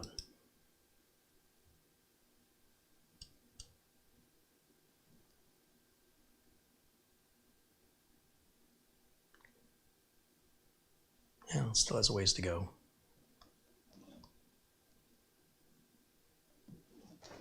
I'll keep an eye on it. All right, any other questions for me? We're just gonna bide our time here, waiting for these first round of updates to be done. We'll restart. Then I'm going to show you Windows is activated. It's already gotten its product key reassigned to it from the Windows servers because it recognizes the serial number. And that way you don't have to choose to believe me. You can actually witness it. What's happening now is clearly a video driver. When you see the screen blank out like that, that is typically an indication that your video driver's been disabled so that it can be replaced and then re-enabled again. That's why your video goes away and then comes back on. You need a video driver to see the video. And you can't change a video driver that's in use. It's like trying to change a flat tire on a car that's in motion. Old Man 55 in the chat says, thanks, Kerry, for showing that both SATA and NVMe work in this PC. Andy Kane wants to know if I think resetting the CMOS would help. No, there's the CMOS, the BIOS in this is relatively basic. So yeah, we have a driver issue. When you clone a drive from one controller to another controller, it's very reasonable to understand why the driver for the SATA controller isn't working to boot the NVMe driver or the NVMe media that needs an NVMe driver. And so Acronis Universal Restore solves this problem, but you have to make the Universal Restore media, which I could do, but it would just, I figured, take longer for me to do that than to just do a clean install. But nothing to do with the BIOS.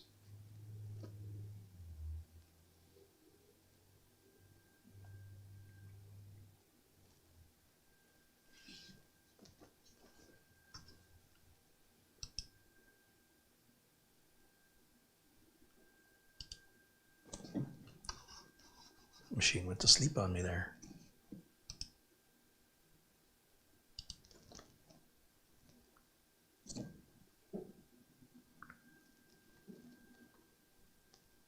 We're moving along.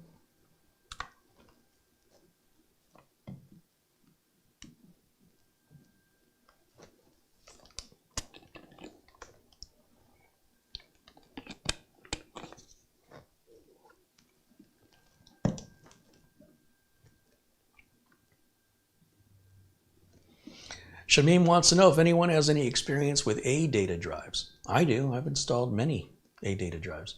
And I still have a lot of older flash drives from ADATA. Probably have some in this drawer that are 10 years old. I've never had an ADATA drive go bad. They typically aren't leaders in performance, but they can be very good value for the money. Like their XPG series, the 8100 XPG from ADATA. I think I've used about a half dozen of those. You don't get any like supportive software that's useful, like Samsung Magician does, but most end users don't use it anyway.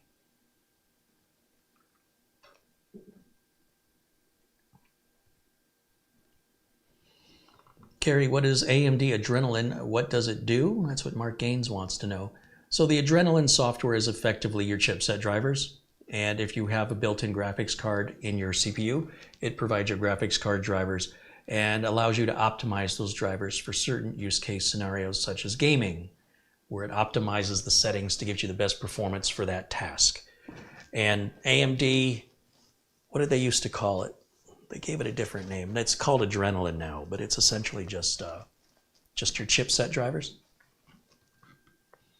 And they put it into an interface that allows you to optimize those drivers for certain uses of the computer, primarily gaming. Let's see if there's like a Wikipedia on that, and it might explain it better.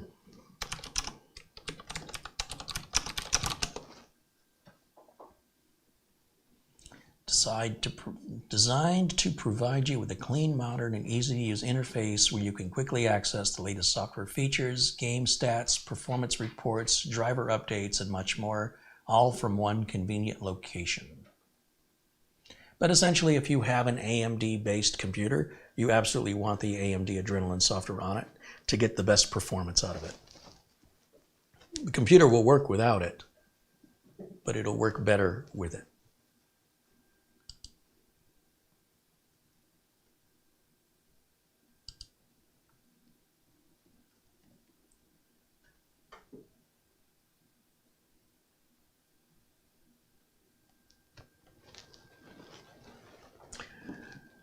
Vicky Singhai says Catalyst. Yeah, it was AMD Catalyst. Thank you. Yeah, now it's AMD Adrenalin now. They've replaced it. Dan Nilsson said he had a bad experience with SK Hynix SSDs. Well, SK Hynix bought out Intel's SSD department and all the products.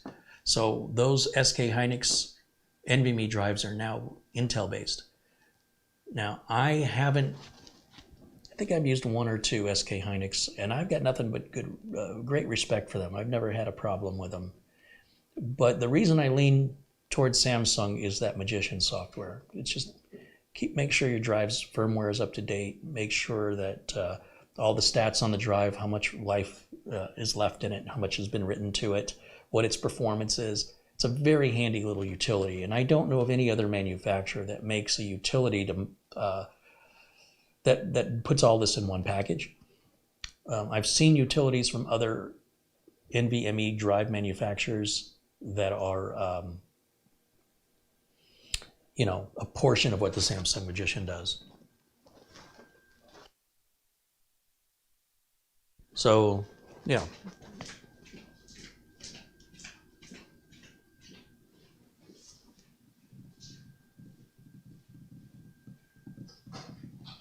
Duncan, he mentions the AMD Ryzen Master software is for overclocking the GPU and etc. And you'll see that I use that on the Threadripper builds.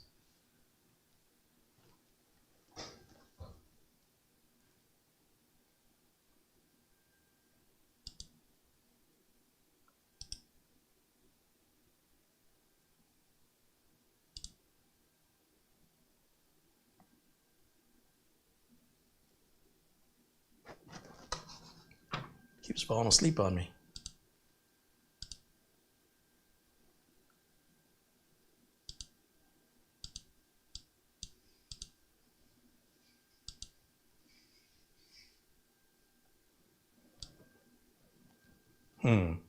I just pushed a button in my OBS that I didn't mean to push. I gotta figure out how to unpush it. What did I do? Oh, I guess it was just a double click. Silly me. All right.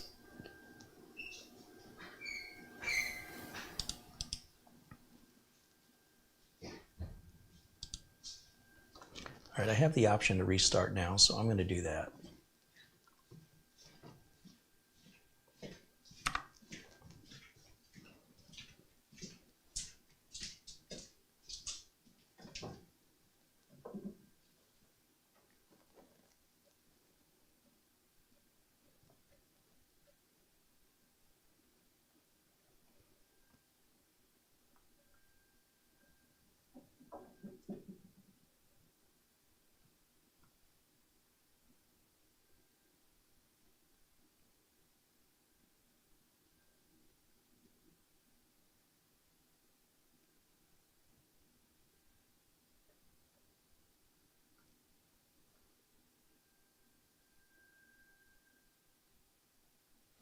Taco says, should we trust the cloud rather than our cheap hard drives?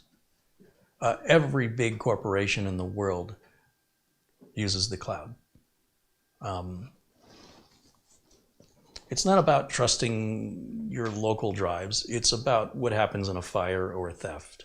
It's about having the data, if it's important to you, in another location at the same time, having a copy of that data out of the building. And the cloud is a very convenient way to do that. I used to advise people, for example, take a copy of your backup drive or have multiple backup drives and use one of them, one of your backup drives, put it in a safe deposit box at the bank.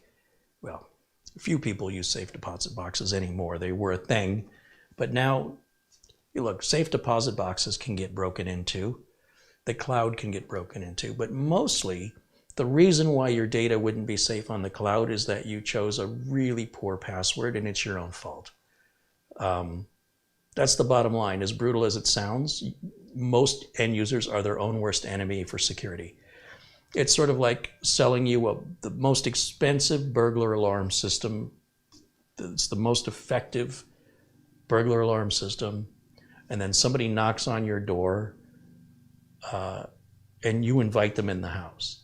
You know, you've just bypassed your whole burglar alarm system. Could be somebody claiming to be from the utility company, and they're actually not.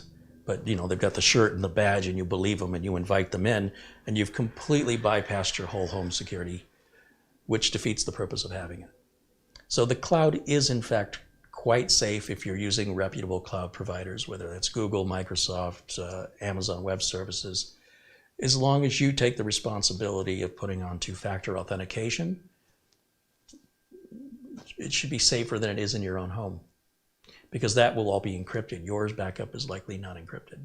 And if somebody were to break into your house and steal it, if your house were to be flooded, if you were to accidentally drop the drive on the ground or somebody knocked it over, didn't tell you they knocked it over, maybe they were just cleaning one day, cleaning the area and knocked it over, picked it up, put it back, they wouldn't think to mention it, it's a knick-knack. They don't realize how fragile hard drives are. The cloud is much, much safer than your own home, generally speaking. All right, let's go back to this computer and let's check our activation status. We'll right-click on the Start menu and go to System, and then we'll type in Activation. See if Windows is activated. Not yet. Not yet. So I'm going to go back to Windows Update.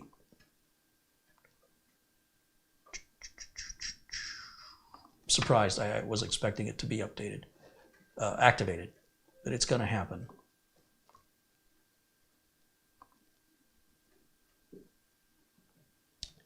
It's possible that the reason it hasn't happened yet is because we don't have the chipset drivers installed. So this may actually be the reason right here. So let's finish those downloads and we're going to try one more time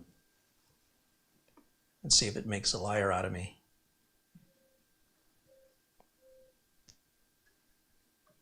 But it's not letting me. There it goes. Or maybe not. Updates failed. It's obviously doing something in the background.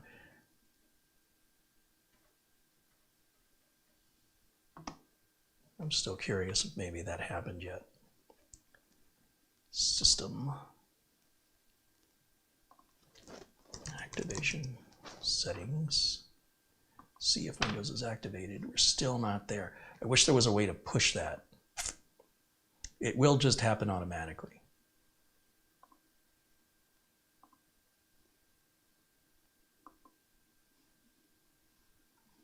And then I just closed it. I go back in there. Now, I will say this. In a scenario where for some reason it doesn't activate like it should, the reason could be that we're using a different version of Windows 11, like an OEM version versus a retail version. And because we still have the original drive here in the enclosure, I can always pull the key anyway. Shouldn't have to though. It normally just takes care of it by itself.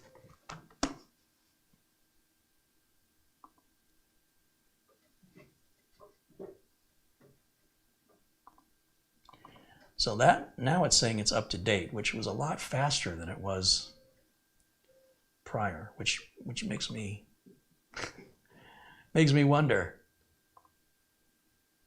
I don't see the Adrenaline software installed either.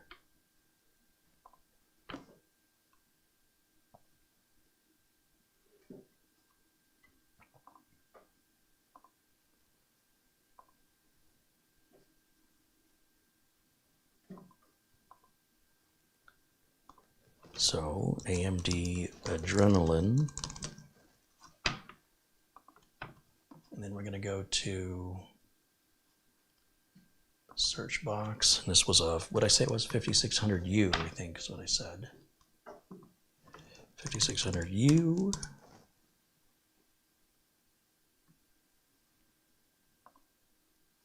Oh, I guess I have to go here first.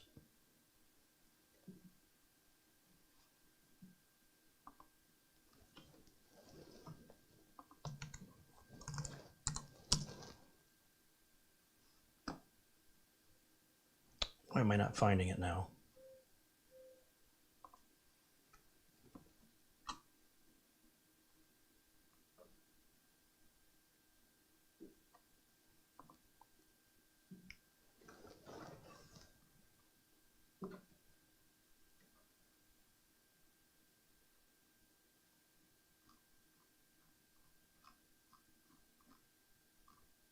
Am I typing the wrong chip number in there?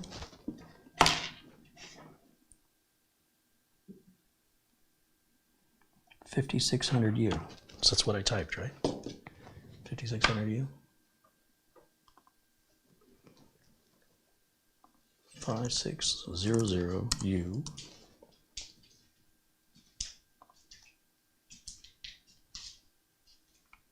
No, drivers and support. There's what I want right there. All right, we're going to download that one more time. We'll install that. We'll give it every opportunity to reactivate itself here. Okay.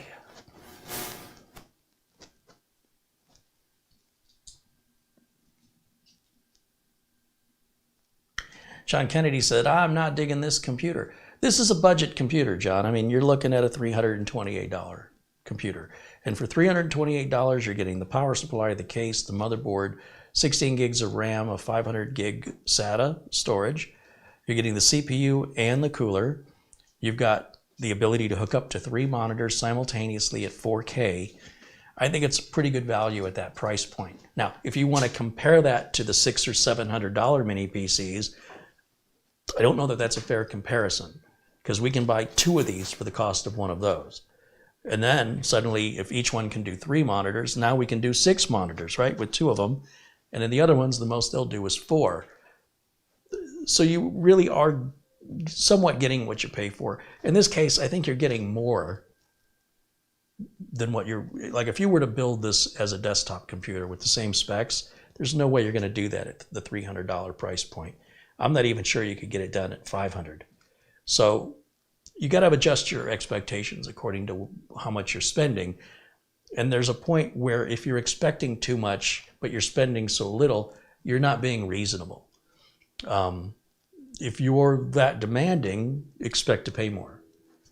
By the time, let's say we were to buy this at $328, put a 2 terabyte NVMe in there, that's going to set you back about $180, $150.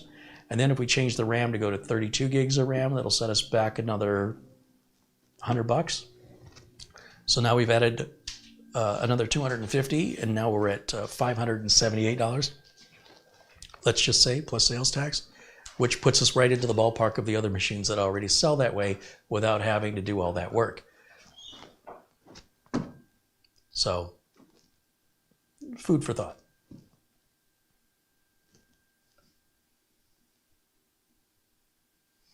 Sarge Tech says, what's not to like? This is a bargain.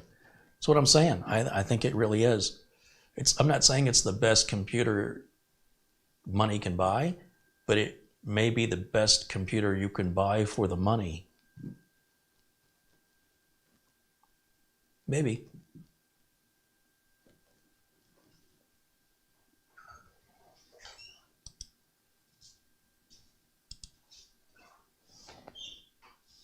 All right, let's see if I can get that driver installed now.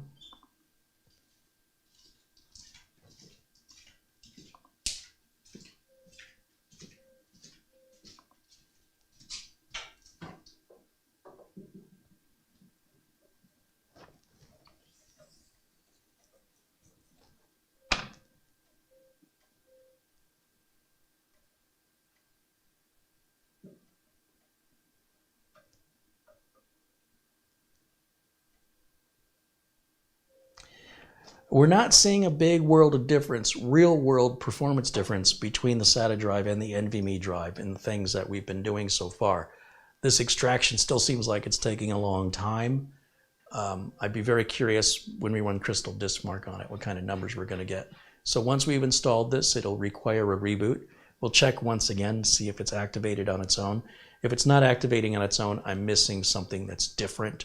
I need to put the old SATA drive back in it, verify it is in fact Windows 11 Pro, and what edition it is. I might be installing a different edition. This is the OEM install.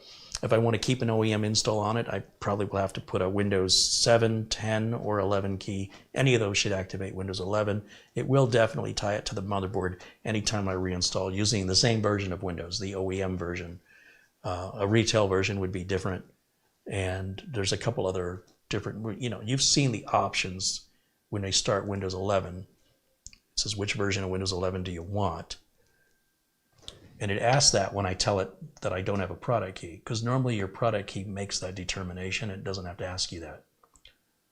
So you do have to have a bit more control and understanding of the operating system if you're doing it the way I do it, which is how professionals do it. And I just don't know what version the manufacturer put on here. But yeah, you don't have to re-enter a Windows 10 or a Windows 11 product key on the same motherboard once you've activated it, even with no Microsoft account. And if you look in my video library, I've demonstrated it. I'm a little surprised, but I'm missing something, or I haven't given it enough time. But it should happen after the first Windows Update visit. There goes our video driver.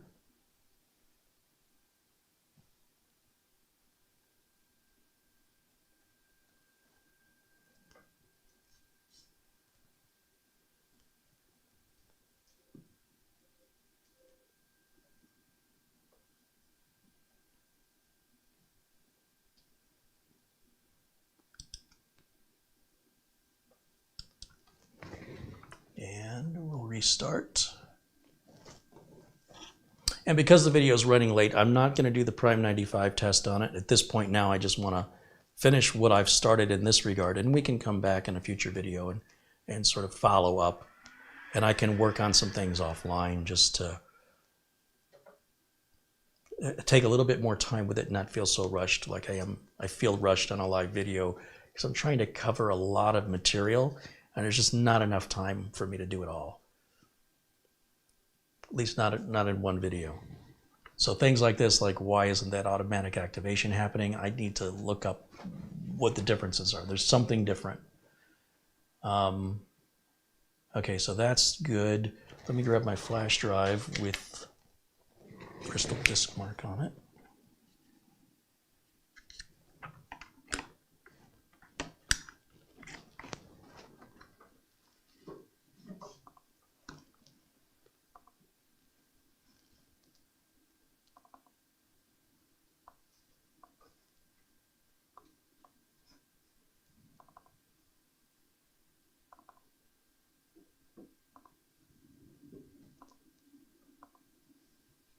Let's try that.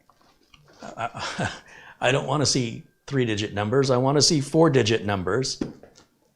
So again, this isn't the fastest. Actually, it's not bad. So we've increased it by 3,000. We were just over, like the 3498 that you're seeing, we were at like 524, if you recall. Look how much faster that is. 6 times faster, 5 times faster. And it effectively costs the exact same amount of money than the drive that was in there. What a shame that they sort of crippled the machine by putting that drive in there. So if you're considering buying one of these, just be aware. If I was you, I'd be replacing that internal SATA drive with an NVMe drive. And as far as cloning it, just keep in mind that you are changing the drive controller from SATA to NVMe. So you need a piece of software that can do that, like a Cronus Universal Restore. I'm sure Macrium Reflect can do it. Or since it's a brand new computer anyway, just reinstall Windows fresh and clean. That would be my advice. Or if you're the average ordinary user that wants to use this for like a streaming machine in a home theater PC situation, there's nothing wrong with the older, slower drive. It's more than enough for streaming, way more than enough. I think people put an emphasis on this data transfer speed because those people are enthusiasts. Your web browser is really not going to open any faster. Your internet's not going to be any faster. And your boot time isn't really going to be any faster, honestly. It's just milliseconds of difference. Where it starts to add up is when you're doing difficult tasks. When I say difficult, I mean complex tasks that require a lot of resources, like video rendering. If I'm editing a video and I want to render it out, having a slow drive in there is going to make that render take longer for most rendering software. It depends on the software, right? Cyberlink Power Director versus, I don't know, DaVinci Resolve. I mean, DaVinci Resolve would bring a machine like this to its knees. Heck, it brings a machine like that to its knees, quite frankly. It's a very resource-intensive application. This machine will do it, but you're going to have a lot of patience. This is really intended as a budget machine, clearly by its price. And at the end of the day, I think it's a good value, especially while they've got that $50 coupon, because this is normally a $400 machine. So they're knocking off almost $75. So that's a significant discount. Now, as you can see, our write speed's a little bit slower than our read speed. We're at just under 2,000. And that's typical of these lower end NVMe drives, but still way better than what was in there.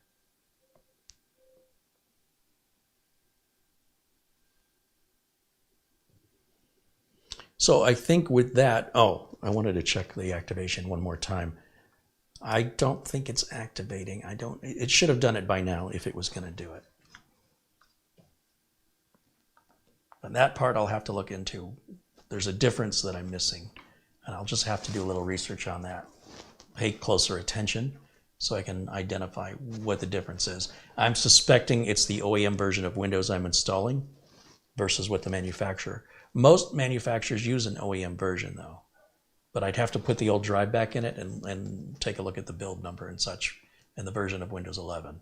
Likely that's where the problem is. It has to be exactly identical for it to automatically reassociate your product key and reactivate. And Windows 10's been doing this since it came out. System activation.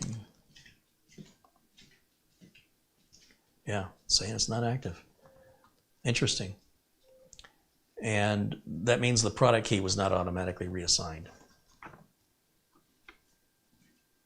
So one of the things I can do is, well, there's a couple solutions to this. Because let's face it, this can happen, because it just has. Let me go back to camera one. All right, so a couple of ways I can get around this is putting this drive back in, make sure it is in fact Windows 11 Pro, and I can pull the product key from it. There's a script you can download if you Google, where to find your product key. It's in the registry. And then I can take a picture of that with my phone or write it down. I don't like writing them down because 8s and Bs and 0s and Qs, they all look alike. So I like to get a nice picture with my phone. Then I'll put this drive back into it. And if it's the same Windows 11 Pro to Windows 11 Pro, when I put that activation code in, it should reactivate because the motherboard didn't change. If it doesn't activate, if it says the product key is not valid, that means there is a difference in the versions. In which case, I can go to VIP CDK deals and I can buy a Windows 10 Pro key. They're cheaper than the Windows 11 Pro keys, but a Windows 10 Pro will activate Windows 11 Pro. So why would you spend more for the Windows 11 Pro key? I have no idea why. Because Windows 7 Pro will also, Windows 7 and Windows 8 Pro keys will activate Windows 10. They should, in theory, also activate Windows 11. Now, the reverse is not true. Using a Windows 11 key to activate an older operating system of the same Pro version or home version likely will not be valid. But to go forward, since they're all free upgrades, those keys should work. I can take a Windows 7 Pro key from an old computer and use it to activate Windows 10. And if I can use that to activate Windows 10, and Windows 11 is a free upgrade to 10, that means all Windows 10 keys work on Windows 11. And since Windows 7 and 8 keys work on Windows 10, they should also work on Windows 11. So if you have an older computer laying around that still has the sticker on it, yeah, you can reuse that Windows 7 Pro or Windows 8 Pro key to activate Windows 10 or 11 Pro. And the same is true with Home. You cannot go from Home to Pro with the same key. You can't go from Pro to Home with the same key. Those are entirely different keys. So could save you some money. Daco said, I would have lost it 2 hours ago. Oh, I've never seen one of these before, right?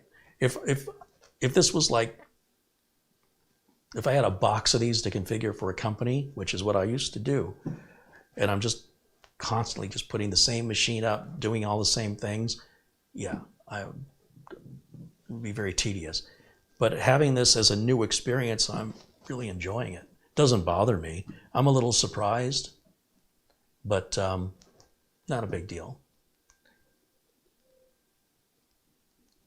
Carrie, what's the difference between the ACEMAGICIAN AM06 and the B-Link i5? The specs are all completely different. Yeah. I think if you look at the video I did reviewing the B-Link i5 and look at the number of ports it has, the amount of RAM, the type of RAM, the amount of storage. I'm pretty sure the B-Link is all using NVMe storage. The B-Link costs more money. I think the B-Link has a faster processor, I think. The video on this one, AMD's built-in graphics tends to be better than Intel's built-in graphics, except if this is an older model AMD chip and it's a newer model Intel chip, then the Intel graphics are probably better. I don't have the specs memorized, but the B-Link sells for more money because you're getting more. Again, I don't think it's a fair comparison because the B-Link is more mid-range and this is more budget. I don't want to say low end, but it's budget. The B-Link is not a budget. It's more money. Dwayne wants to know if I could have downloaded the NVMe drivers before swapping the drives. Because there's only one M.2 slot in here, there'd be no way for me to activate them. As far as I know, no, I don't think I can. If I had a second NVMe drive in there, a second M.2 slot rather, and I put the NVMe drive in, then I could have loaded the drive. See, the drivers for the most part will load automatically.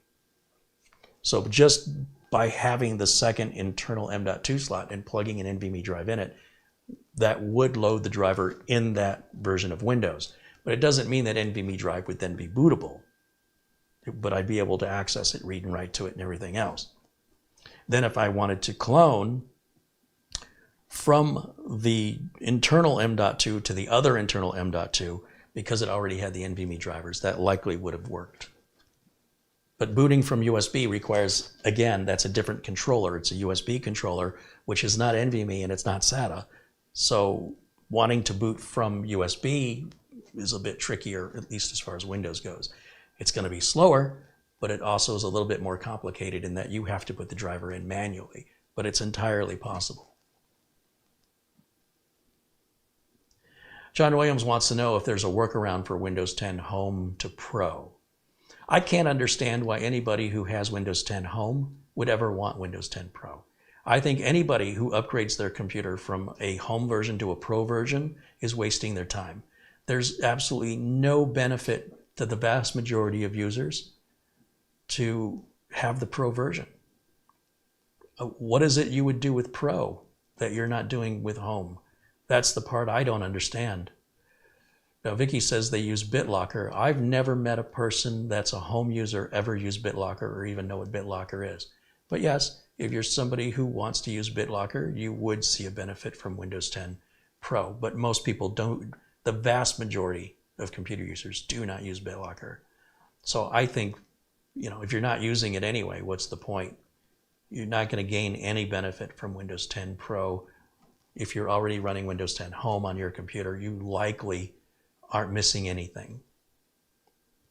You could also use a third-party encryption software if you wanted to. You don't have to use Windows.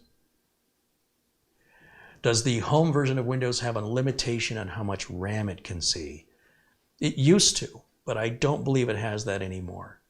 I think Windows 10 Home, let's Google that.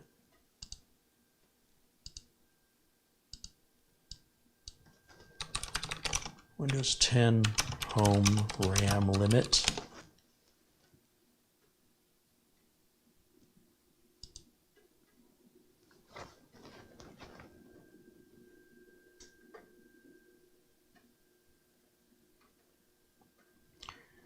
Maximum RAM support in Windows 10 Home,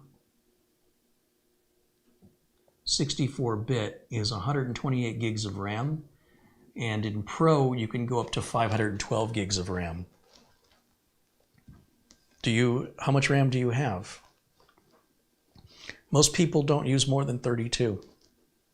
Anything over what you use is wasted money. So you can waste your time and waste your money going from home to Pro, and then you can waste your time and waste your money to upgrade to more RAM that you aren't using, which is no benefit to you whatsoever. So, it's your money and it's your time. Have at it. If you're just somebody who just likes to have more, regardless of whether or not it's reasonable or practical, just a way to justify spending your money. I mean, don't let me get in your way, but I've never met a customer who has 128 gigs of RAM. I've installed 128 gigs of RAM twice in my life.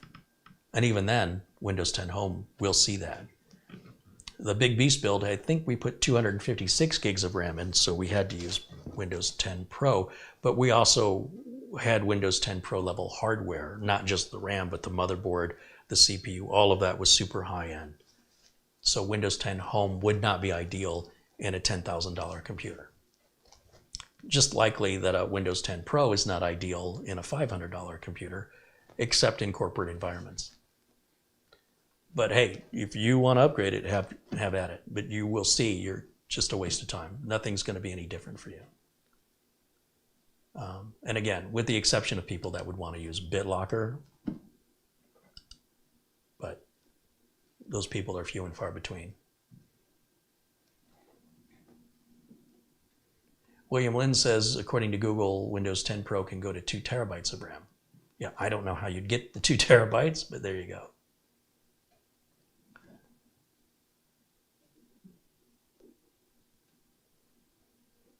Sarge Tech said, some people have the logic, if it's my money, I'll waste it if I want to. Well, of course you can.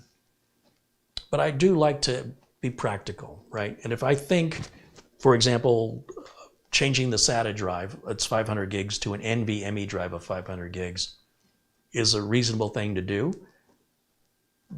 To me, I think it's a pretty significant performance difference when we're going from 500 megabytes a second to 3,000, right?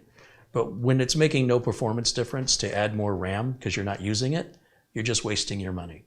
Or to go through the hassle of going from Windows 10 Home to Pro, which is a hassle, just so you have no difference whatsoever, other than you're going to see the word Pro, when you look in your system properties. That's likely the only thing you will achieve. So it doesn't mean you shouldn't do it. I just don't see where your payoff is.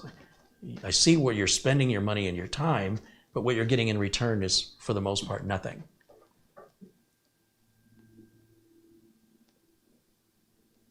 So, anyway, food for thought there. I guess that'll wrap up for today's video. We're going on 4 hours now, so that's enough for me today. And probably enough for you guys too, but thanks for hanging out with me in the chat room and joining me on this little journey of exploration of this new ACEMAGICIAN computer here.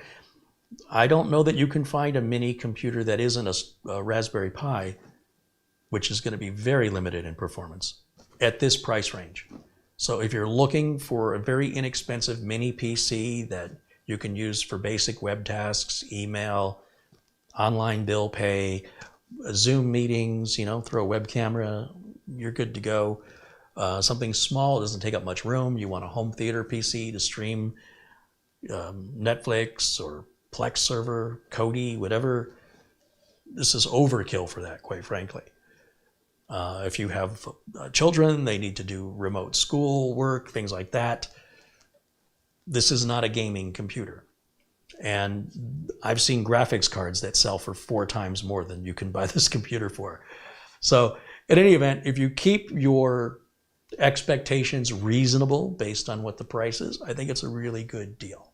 Just understand what to expect and you should be a happy customer. And again, when you buy from Amazon, you have that peace of mind knowing that if it doesn't meet your need for any reason, you can return it within 30 days and get a full refund. And if you do buy one of these or you have one, please share your experience, positive or negative, and let us know why. And that may help other viewers who relate more to your situation than perhaps the way I'm explaining it. And Brian Larson just contributed $2, and he says, thanks for the peek inside, Carrie. Yeah, they're all pretty much the same on the inside. Some will have 2 M.2s, but other than that, they're all pretty much the same. A shout out and a thank you once again to the folks who've contributed during today's broadcast. So that includes, where's my list? Kurt Schlegel, Winston Liu,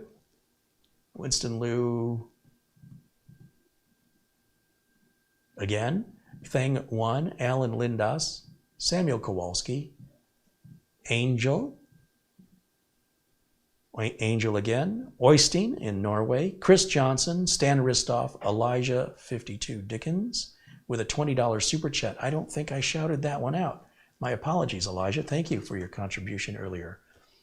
Thing One again, Planet Cryos, Stan Ristoff, Kevin Dara, John Jack Wilson,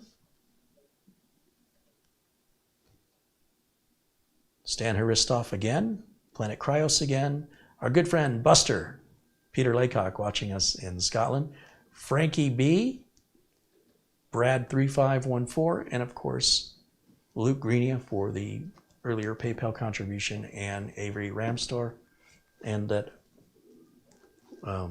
Amazon gift card that came in from Mortant 210. 12, is it Mortant 210 or 1210? Okay, now I need my glasses. I just say Mortant 1210. Thought it was 1210. All right, guys, thanks for watching. We'll follow up with this. I'll let you know what happens with the activation. If I discover a difference, there must be a difference in the OS version somewhere. And yeah. And if you have any questions about the unit, just leave them in the comments below the video, and I'll do my best to provide the answers for you. In the meantime, thanks for hanging out with me. Enjoy the rest of your Friday. Have a safe, happy weekend. Thanks to Camera Girl, of course, for the close-ups. And thanks to Mitch Morrison for the dad joke of the day. And we'll see you all very, very soon. Members only Mondays, 1 o'clock p.m. Phoenix time for members of the Tech Club. That's every Monday, 1 o'clock Phoenix time. And for everybody in the public, every Friday at 1 o'clock, I am live. As with regards to Tuesdays, Wednesdays, and Thursdays, sometimes I broadcast, sometimes I don't. It just kind of depends on what my workload is for my day job of actually working in the computer field. So I will broadcast as time permits on those days, but I have permanently scheduled Mondays and Fridays, so you guys will always know that I am live for members only on Mondays at 1 o'clock Phoenix time, and in general worldwide on every Friday at 1 o'clock Phoenix time. Thanks for watching. We'll see you all very, very soon. Until next time, bye for now.